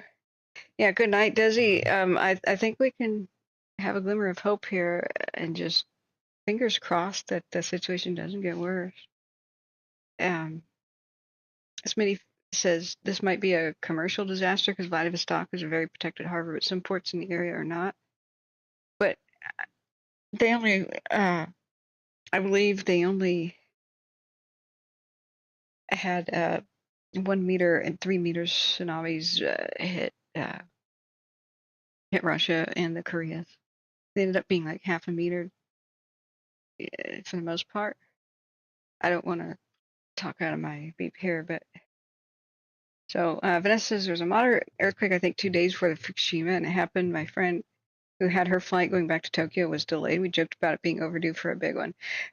Today, just before, see, about 10 p.m., I went over to David's house, 9-ish actually, and then we had a sort of a little dinner.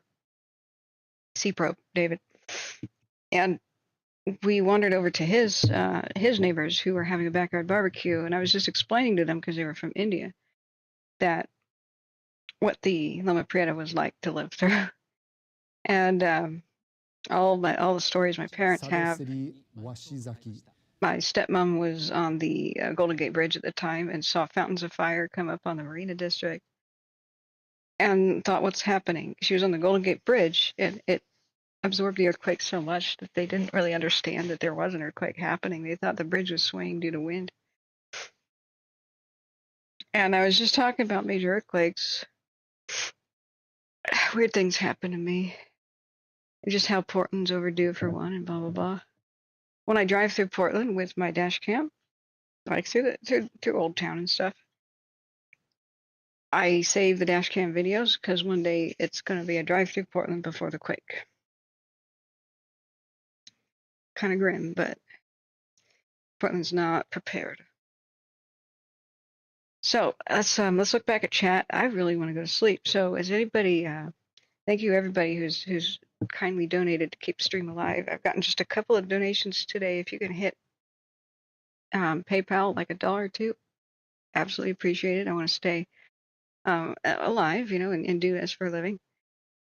It's been real hard to make a living on YouTube. Lots of negative changes. Economic downturn, blah, blah, blah, blah. But the PayPal link that's in the chat is the best way to donate to the stream. YouTube will take 30%, but the super thanks for the super chat button, even $1 helps right now. There's an update on NHK. Let me look at Ting Whistle. So Smitty says a 0.5 meter wave can snap an anchor chain unless you prepare for the shock, and sometimes if you do. Yeah, I didn't think about the effect on the vessels. Yeah, that's I believe the moment that the quake hit, all the smart sea captains shoved off and went out to sea, right?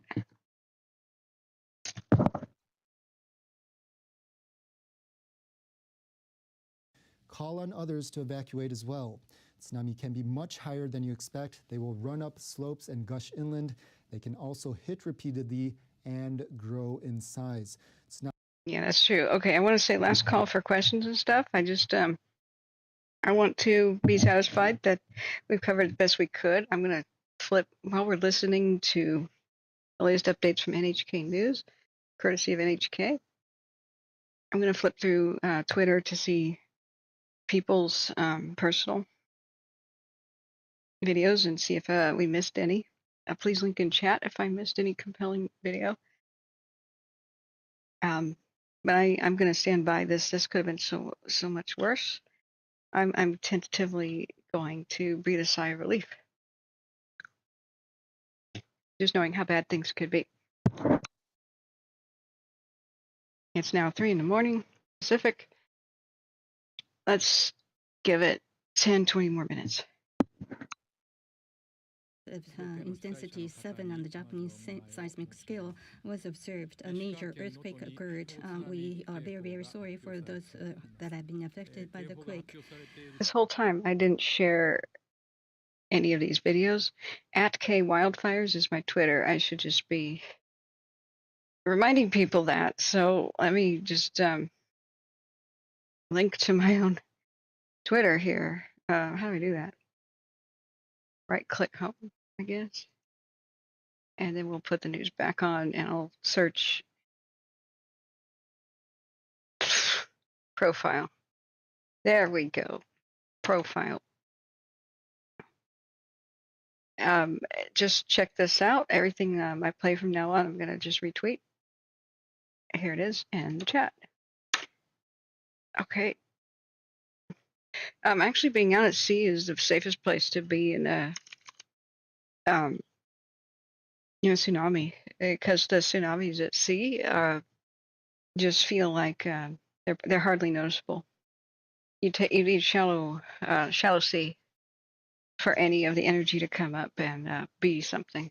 It's only when it nears land is it dangerous. So you see all the Fukushima videos where you see everybody from little sea captains with fishing boats to larger vessels. They gun it for the open ocean, and so did some of the Japanese military Coast Guard vessels. Because as soon as you leave the bay and just get out towards a couple hundred feet in depth, you're okay. You need to be shallower than that for the waves to pick up the boat and do anything. So it'll the energy wave across open ocean is hardly noticeable. If you're like in still calm waters and fishing or just happen to be looking at the water, you'll see a shock wave like it'll go right past your vessel and look like a little ripple that's moving at 650 miles an hour, but it's just a ripple. So I'm going to start retweeting the video that we're seeing, and I'm going to put on the audio, and I'm going to pass out, guys. Last call for questions. When the earthquake occurred, Governor Hase of Ishikawa Prefecture was visiting Tokyo, and because of the traffic situation, he was unable to return. However, now he is on his way back to Ishikawa Prefecture. And from 6:10 p.m., the meteorological agency held a news conference. Sorry. A big earthquake and a big tsunami has been observed. So if you are living along the coast or if you are living close to rivers, please evacuate to higher ground or to tall buildings. Tsunami may come one after another. Until the warning or alert are lifted, please remain in a safe place, especially if the area had a very large earthquake, there is also danger of landslides and collapsing buildings.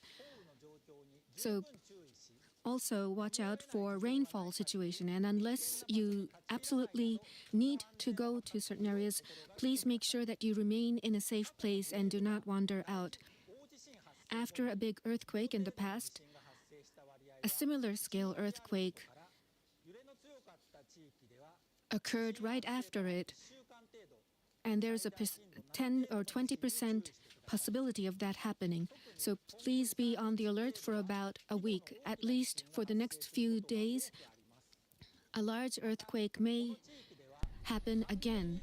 And also in this area, for over 3 years, seismic activity was observed, and therefore you may want to be careful. Now we have some information on the nuclear power plants in Shika town of Ishikawa Prefecture. The Shika nuclear power plant of the Hokuriku Power Company is located. And right after the first earthquake, there were reports about a sound like an explosion and a burnt smell. The staff went to confirm, but as of 5:30, there was no fire that was observed. Also, one system providing external power is not functioning now. There are 2 systems supplying power from the outside. There are 2 at least, but one is unusable right now. This is the 500,000 volt system. The other one, the 275,000 volt system, is usable, and therefore there is no effect on the cooling of the used nuclear fuel rods.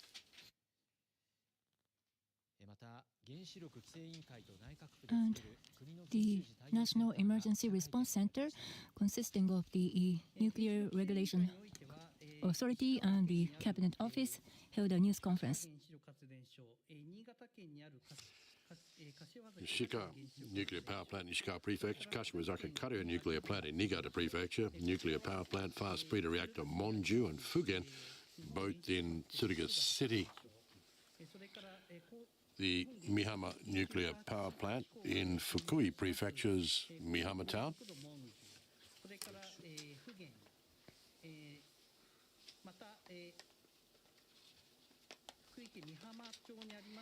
The Takahama Plant in Takahama Town and the Oi Plant in Oi Town. The official says power sources have been secured at the facilities, which is important for ensuring safety.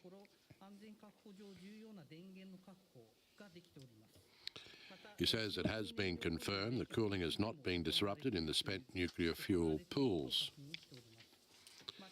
Good. You don't want the nuclear fuel cooling water to splash out and get that stuff hot. He said, no worries, don't worry. The liquid's still in the nuclear spent fuel rod pools. Yay. Good. Normalities. Some of the monitoring posts near the Shika nuclear power plant have not been able to detect radiation levels, but other monitoring posts that are working show no abnormal levels. Judging from the measurements, it's believed that the radioactive substances have not leaked outside the power station.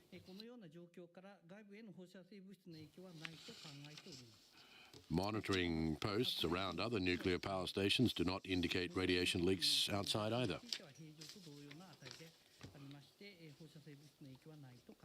The Nuclear Regulation Authority officials assembled immediately after the earthquake to collect information to respond to any possible emergency. Chief Cabinet Secretary Hayashi said a fire broke out in a transformer of the Shika nuclear plant, but it was extinguished. Said the plant has not been affected. Hayashi said there have been no reports of fire at other nuclear plants. Yeah. I just want to point out a bunch of Twitter twits. Anybody, I loved it when it was called Twitter because idiots on Twitter, I just call them twits.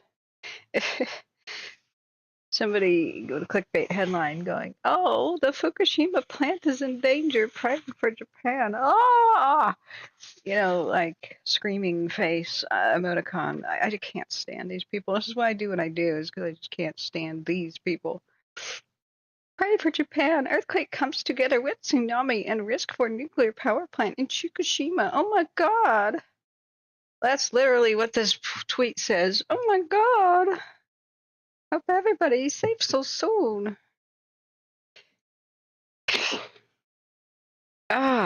Twit.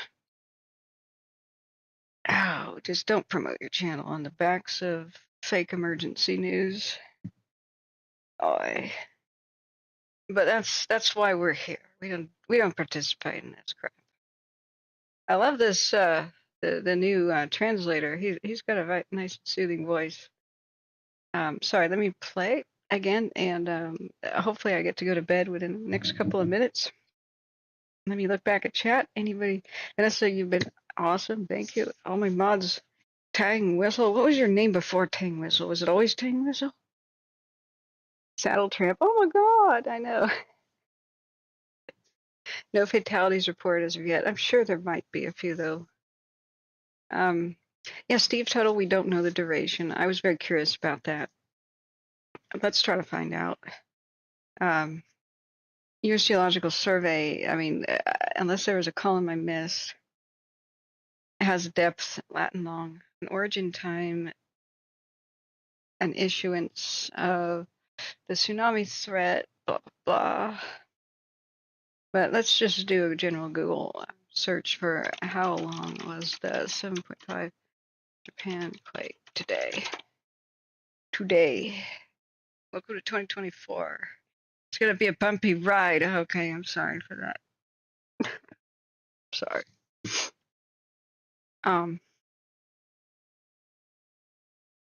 Yeah, how long? That's the killer quake. Oh, that's right, the 6-minute one. The one in 2011 was 6 minutes long. That's insane. Okay. Volcano Discovery is a very primitive website that needs updating. However, they can have some pretty amazing info. Major 7.5 earthquake at 10 kilometers of depth. Is that depth? If that's deep, then that would explain the lack of damage. Quake was possibly felt by 51.9 million people. Yep, Tokyo's a big city. It's not that far away. So there was a 6.7 11 minutes ago. There's a 4.7 a couple of minutes ago. Now they're saying there's a 6.7. Yikes! Of 45 kilometers in depth. They're saying that's moderately shallow. Huh. Okay, 10 kilometers sounds shallow. Then I don't get it. I don't know why the waves were not higher. The exact magnitude, epicenter, and depth of the quake may be revised in the next few hours or minutes as seismologists review the data. And then they'll refine their calculations, blah, blah, blah. A second report was later issued by Japan's National Research Center for Earth Science and Disaster Resilience, which listed it as a 6.9. I think 6.8 is going to be, you want to take bets, guys? Going to be what they decide on. I just can't see that as being a 7.5. I just can't. Cities would be floating away by now. That's one hell of a quake. This just doesn't make sense. As 7.5. So what was the duration? For God's sake, that really matters. I'm just going to do Control F, duration. Okay. Let's continue on our merry quest for the very simple, should be easy to find out information here.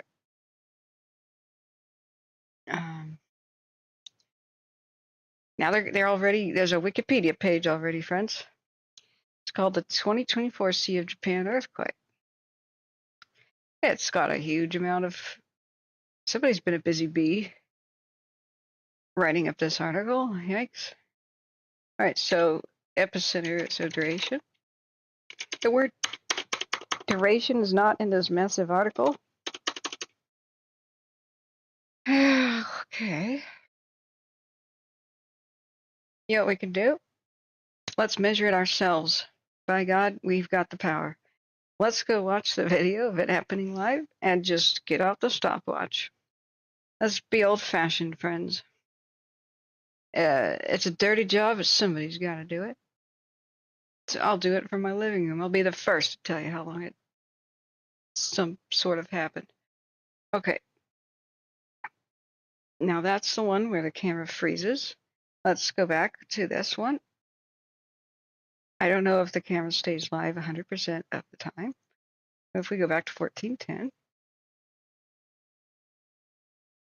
1410, 1412,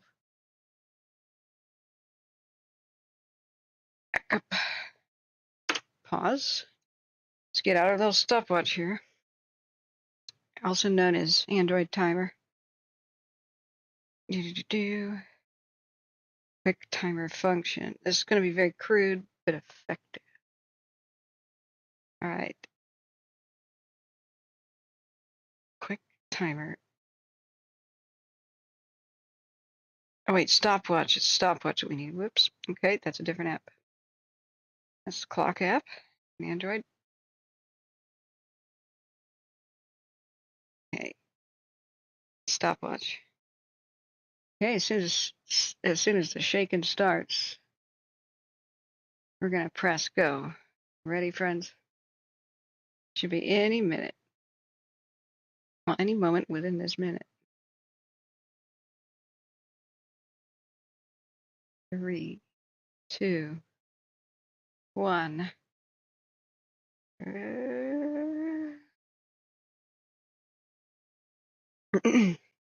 3, 2, 1.5.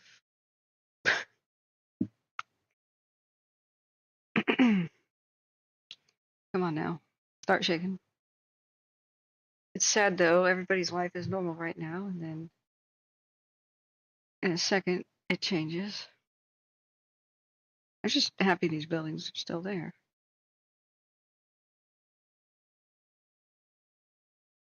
Wait a second. It should be happening already.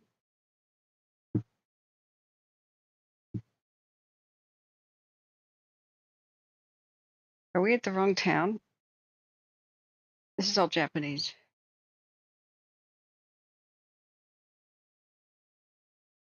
Oh, please, did I play the wrong video? No, this is the one that goes around the correct town. So it's 410. What's wrong here?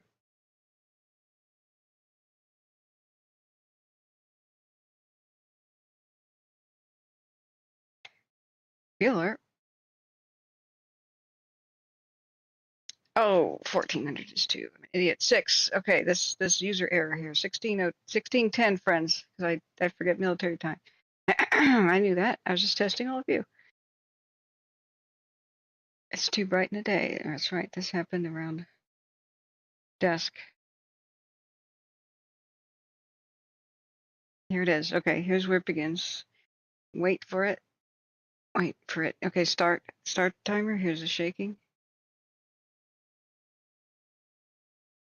7 seconds.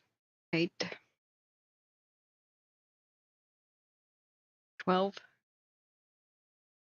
15. 20 seconds. 25.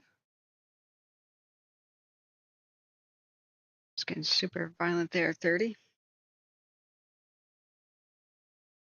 Wish this had seconds on the camera here. It's 40. It's already a pretty decently long quake. 45. This is now a long quake. 50. Still shaking. It's a pretty long quake now. 1 minute. 1 minute 5. Minute 10. Still a little bit shaky. Okay, it's over. It's swaying a little bit, but I'm gonna say it's about 1 minute and 15 seconds based on what we just saw here. So 41 South is not good, just off to bed, but geez, yeah, you know what, it is good. This could have been so much worse. For 7.5, this is the most mild 7.5 I've ever seen. Yeah, Steve's title says, thanks, Finis. I remember that. The Alaskan quake of 63 lasted over 5 minutes. Yeah. In 2011, the big tsunami thing there was 6 minutes long. Yeah, you're always Tang Whistle. Where have you been then? Good to see you back, Exile. Do check in. But yeah, 41 South, this is, this has ruined a lot of people's, has wrecked their lives and torn it apart right now. But we don't see villages floating out to sea as we should with a 7.5. I think this will probably be revised down to 6.7, 6.8, honestly.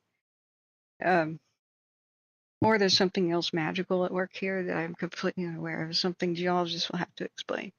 But say this was a 7+ quake, we've seen an astonishing lack of damage, a miraculous lack of damage for something that went on for 1 minute and 15 seconds too, at that magnitude. So yeah, so look, quakes have to happen. So when they do, if they're really light damage for what their size is, I'm just going to celebrate that. There's always somebody who's very affected, and it's terribly sad, especially to see the children cowering and elderly people confused in the street. But man, what have we seen before? It's good seeing you, 41 South. Where you been? Glad to see you in the channel. I'm just deliriously tired. I'm just having a snack here of Greek pepperoncinis on water crackers to get some blood sugar going before I go to bed. So I don't know what to make of 2024 so far. Do you? I mean, this technically happened in 2023 for me. Japan was in 2024, but really, where's the line in the world where you divide yesterday from today? It's arbitrary. So this technically occurred on the West Coast for us in late 2023. So it was either a cap to 2023 or it's a start of 2024. It's either an epilogue or a prologue to a year, right? So your accounts got hacked. Holy crap! I'm sorry, 41. Let's talk later. Can you talk to me with our other means of communication, that app, and then I'll see you there. Damn. Yeah, let's talk real soon. I may be able to help you with that. What scared me, friends, is I heard about another major channel being hacked for 28 days, and he lost 16,000 subscribers while the hackers were in control, uploading offensive videos and scam videos for Bitcoin and stuff. I'm never going to do anything of the sort. I don't even monetize these videos. I depend completely upon donations. Otherwise, I'll probably quit. And yes, I'm close to quitting. Truth be told, for staying alive financially reasons, I don't want to. I'm still fighting. I just don't want to monetize. I see that as being very, very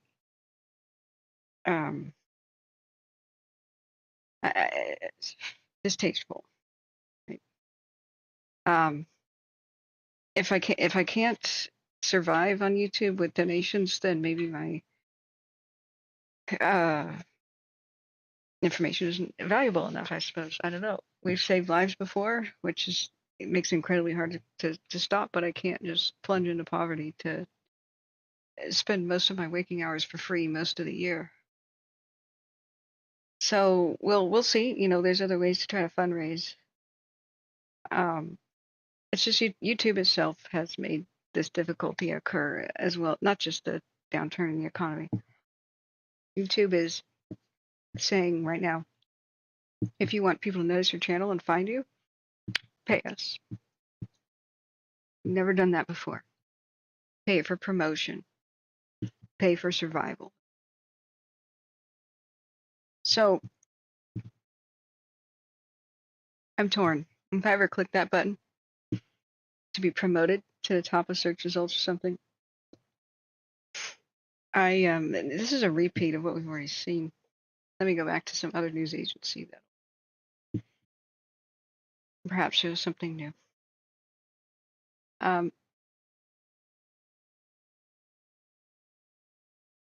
Whoa, yeah, that's something new. Breached seawall. Wow. Yeah, you see the buildings flying next to each other, one collapsed in the center. That's a bad pancake right there. This happens because of the foundation. I mean, it could be a faulty building or somebody screwed up building code. Like in Italy, buildings that have stayed since the Renaissance time in the Apennine Mountains, a lot of them collapsed about 10 years ago in big quakes because people put air conditioning units on the top of them and tore out parts of the walls to add air conditioning, which weakened their own structures, but which had been fine since the Renaissance.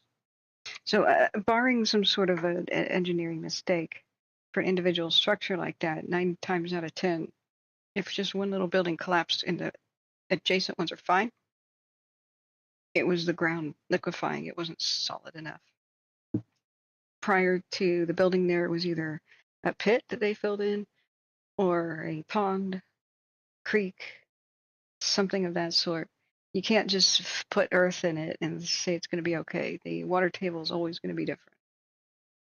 You have to have pilings to build a safe structure there and reach down to more solid rock, compacted earth or whatnot. So that's way more important. Foundation choice is way more important than any other choice about what type of structure it is, whether it's masonry or not.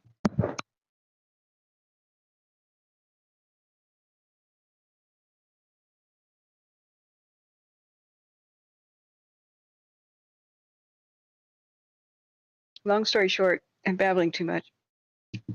Build anything on unsolid ground, it's going to collapse. Doesn't matter what it's made of. It's the ground, stupid. Oh, did all that fall from the ceiling? What is this? I remember there was an earthquake at a place where I had a job in Portland. It was at a warehouse when I was just out of high school. And the trucks would pull up. They came off the cargo ships in Portland, and it was a distribution warehouse for clothing. So the trucks came with some of the clothing right off the cargo ships that came from China and India and stuff. And it was a big conveyor belt warehouse, 3 stories tall, but 2 actual floors. And everywhere you went, above you, there were these tracks in the ceiling, and the boxes of clothing were like these tubs that had open lids like this on a hinge, like wooden, plastic tubs. Oh my God. See, that's on solid ground up there on that hill. Yeah, oftentimes where there's a culvert, you get a sinkhole reaction like that. Raging fire. I think this was a power substation fire. I think it spread to a neighborhood, but I don't know. There's all kinds of gas lines. They said they were getting a handle on it. I think this is from previous. I wish there was a timestamp. The hell was I saying?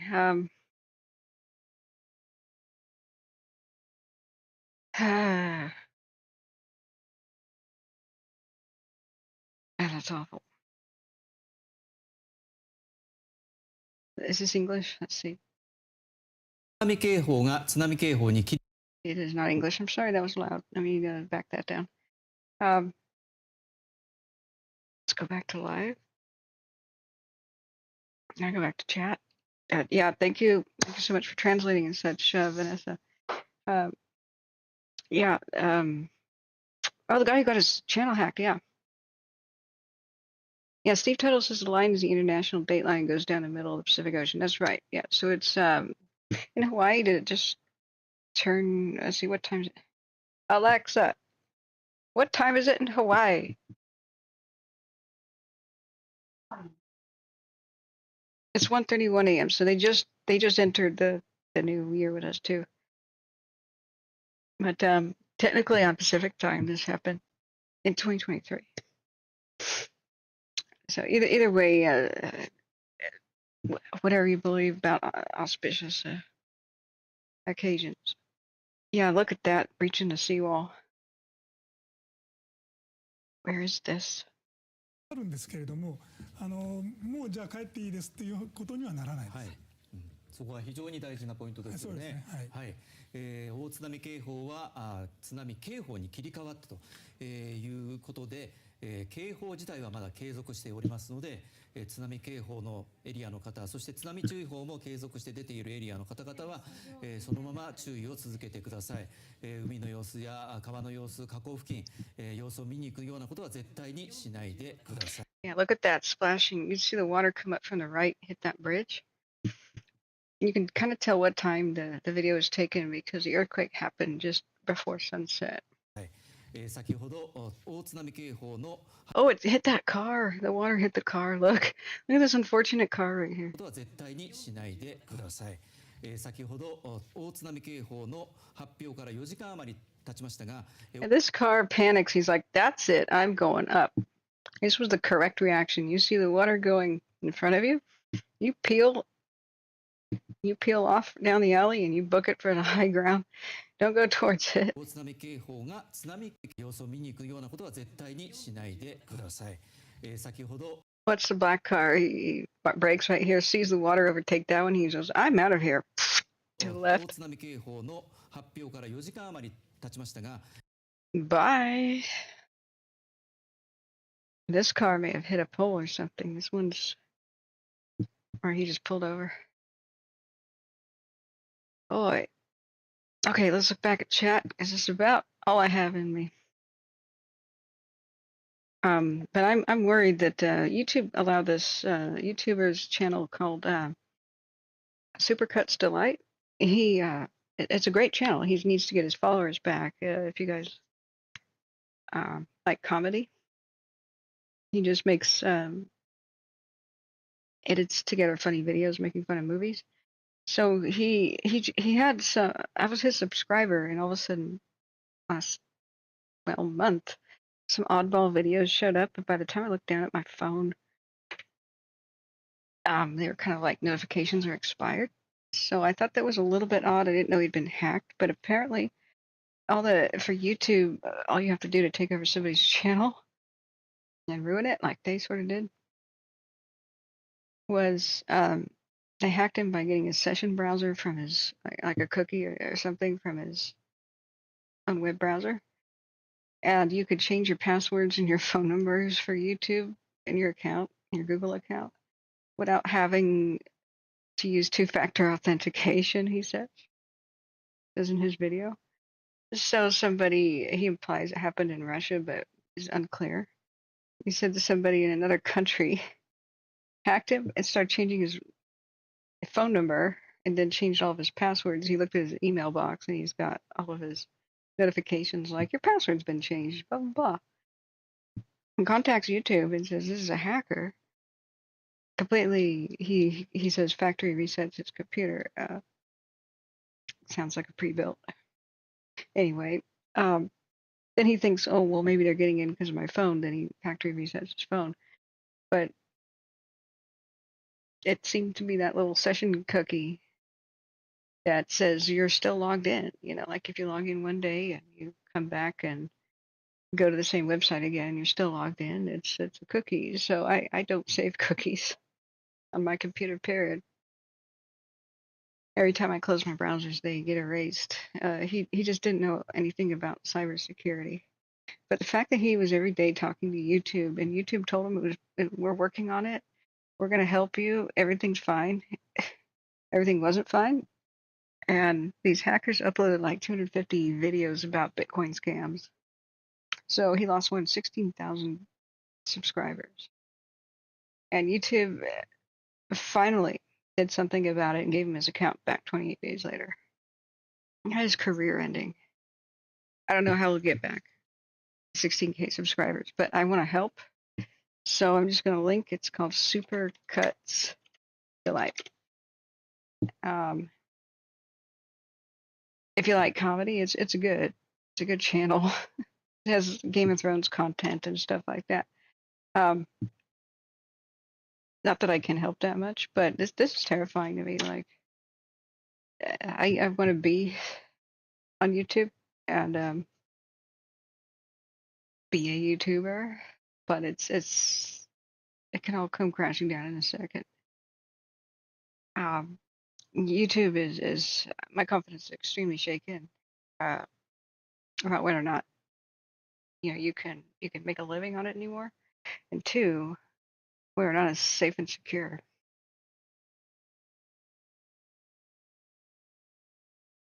But I want to end this on a high note. I'm going to go to bed with a good feeling about this. I mean, if big quakes have to happen, this relatively minor amount of damage is what you want. I just hope that they're not struck by a follow-up. So all we can do is, pray for Japan here and offer our help. They help us when we have quakes and such. And they're one of the model nations of pulling together and rebuilding instantly and learning from their mistakes. Hopefully we'll shut down Diablo Canyon nuclear power plant and not be a Fukushima of California, but hey, we can all have New Year's wishes, right? What is all of your guys' New Year's resolutions? Mine is get my beep together. Get a lot more organized, get healthy, get focused, improve the stream. Sorry, the second microphone thing didn't work out again. I'm starting to despair about whether or not it actually functions as a microphone, but we'll fix it. Thanks all for being here. Everybody who helped out with moderation, hit the subscribe button and hit the likes. We had 12,000 viewers and 175 likes and less than $100 in donations or so. So with 12,000 views, I would hope to get more than $100, but we'll survive somehow. Thanks. I will see you next time, friends. But stay safe. I'll work really hard to catch up on what I've missed because of being on duty for fire season all year. And I'll try to figure out, and we'll brainstorm together. What do you want me to go and film? Go live from some exotic location, or somewhere local? And we'll talk about it soon, friends. Meanwhile, we can just pray for Japan. But thanks all for being here. Let's look at. I don't know if I'll be able to go live tomorrow, but I'll be looking at the situation tomorrow. That's tsunami damage. This is new. People on higher ground, thank God. Let's go back.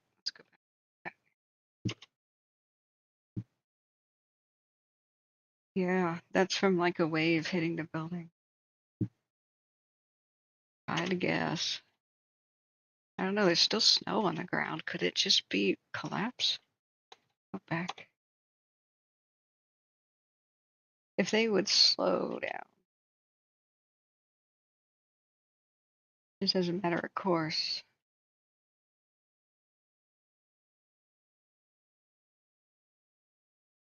Their footage. I suppose it just could be liquefaction or some other means of collapse, but it kind of looked like a wave had come in there. But it looks like it's actually solid ground. You'd think the snow would have melted if if a wave came. Yes.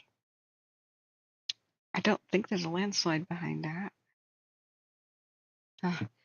We'll see a lot of the aftermath. It'll come out today. Thank you guys for being here. Chat's been quiet for a bit now. Nobody's chatted since 3:26 in the morning. So we'll see what tomorrow brings. But I'm too tired to continue. We've been live 4 hours and I wanted to be live for 20 minutes.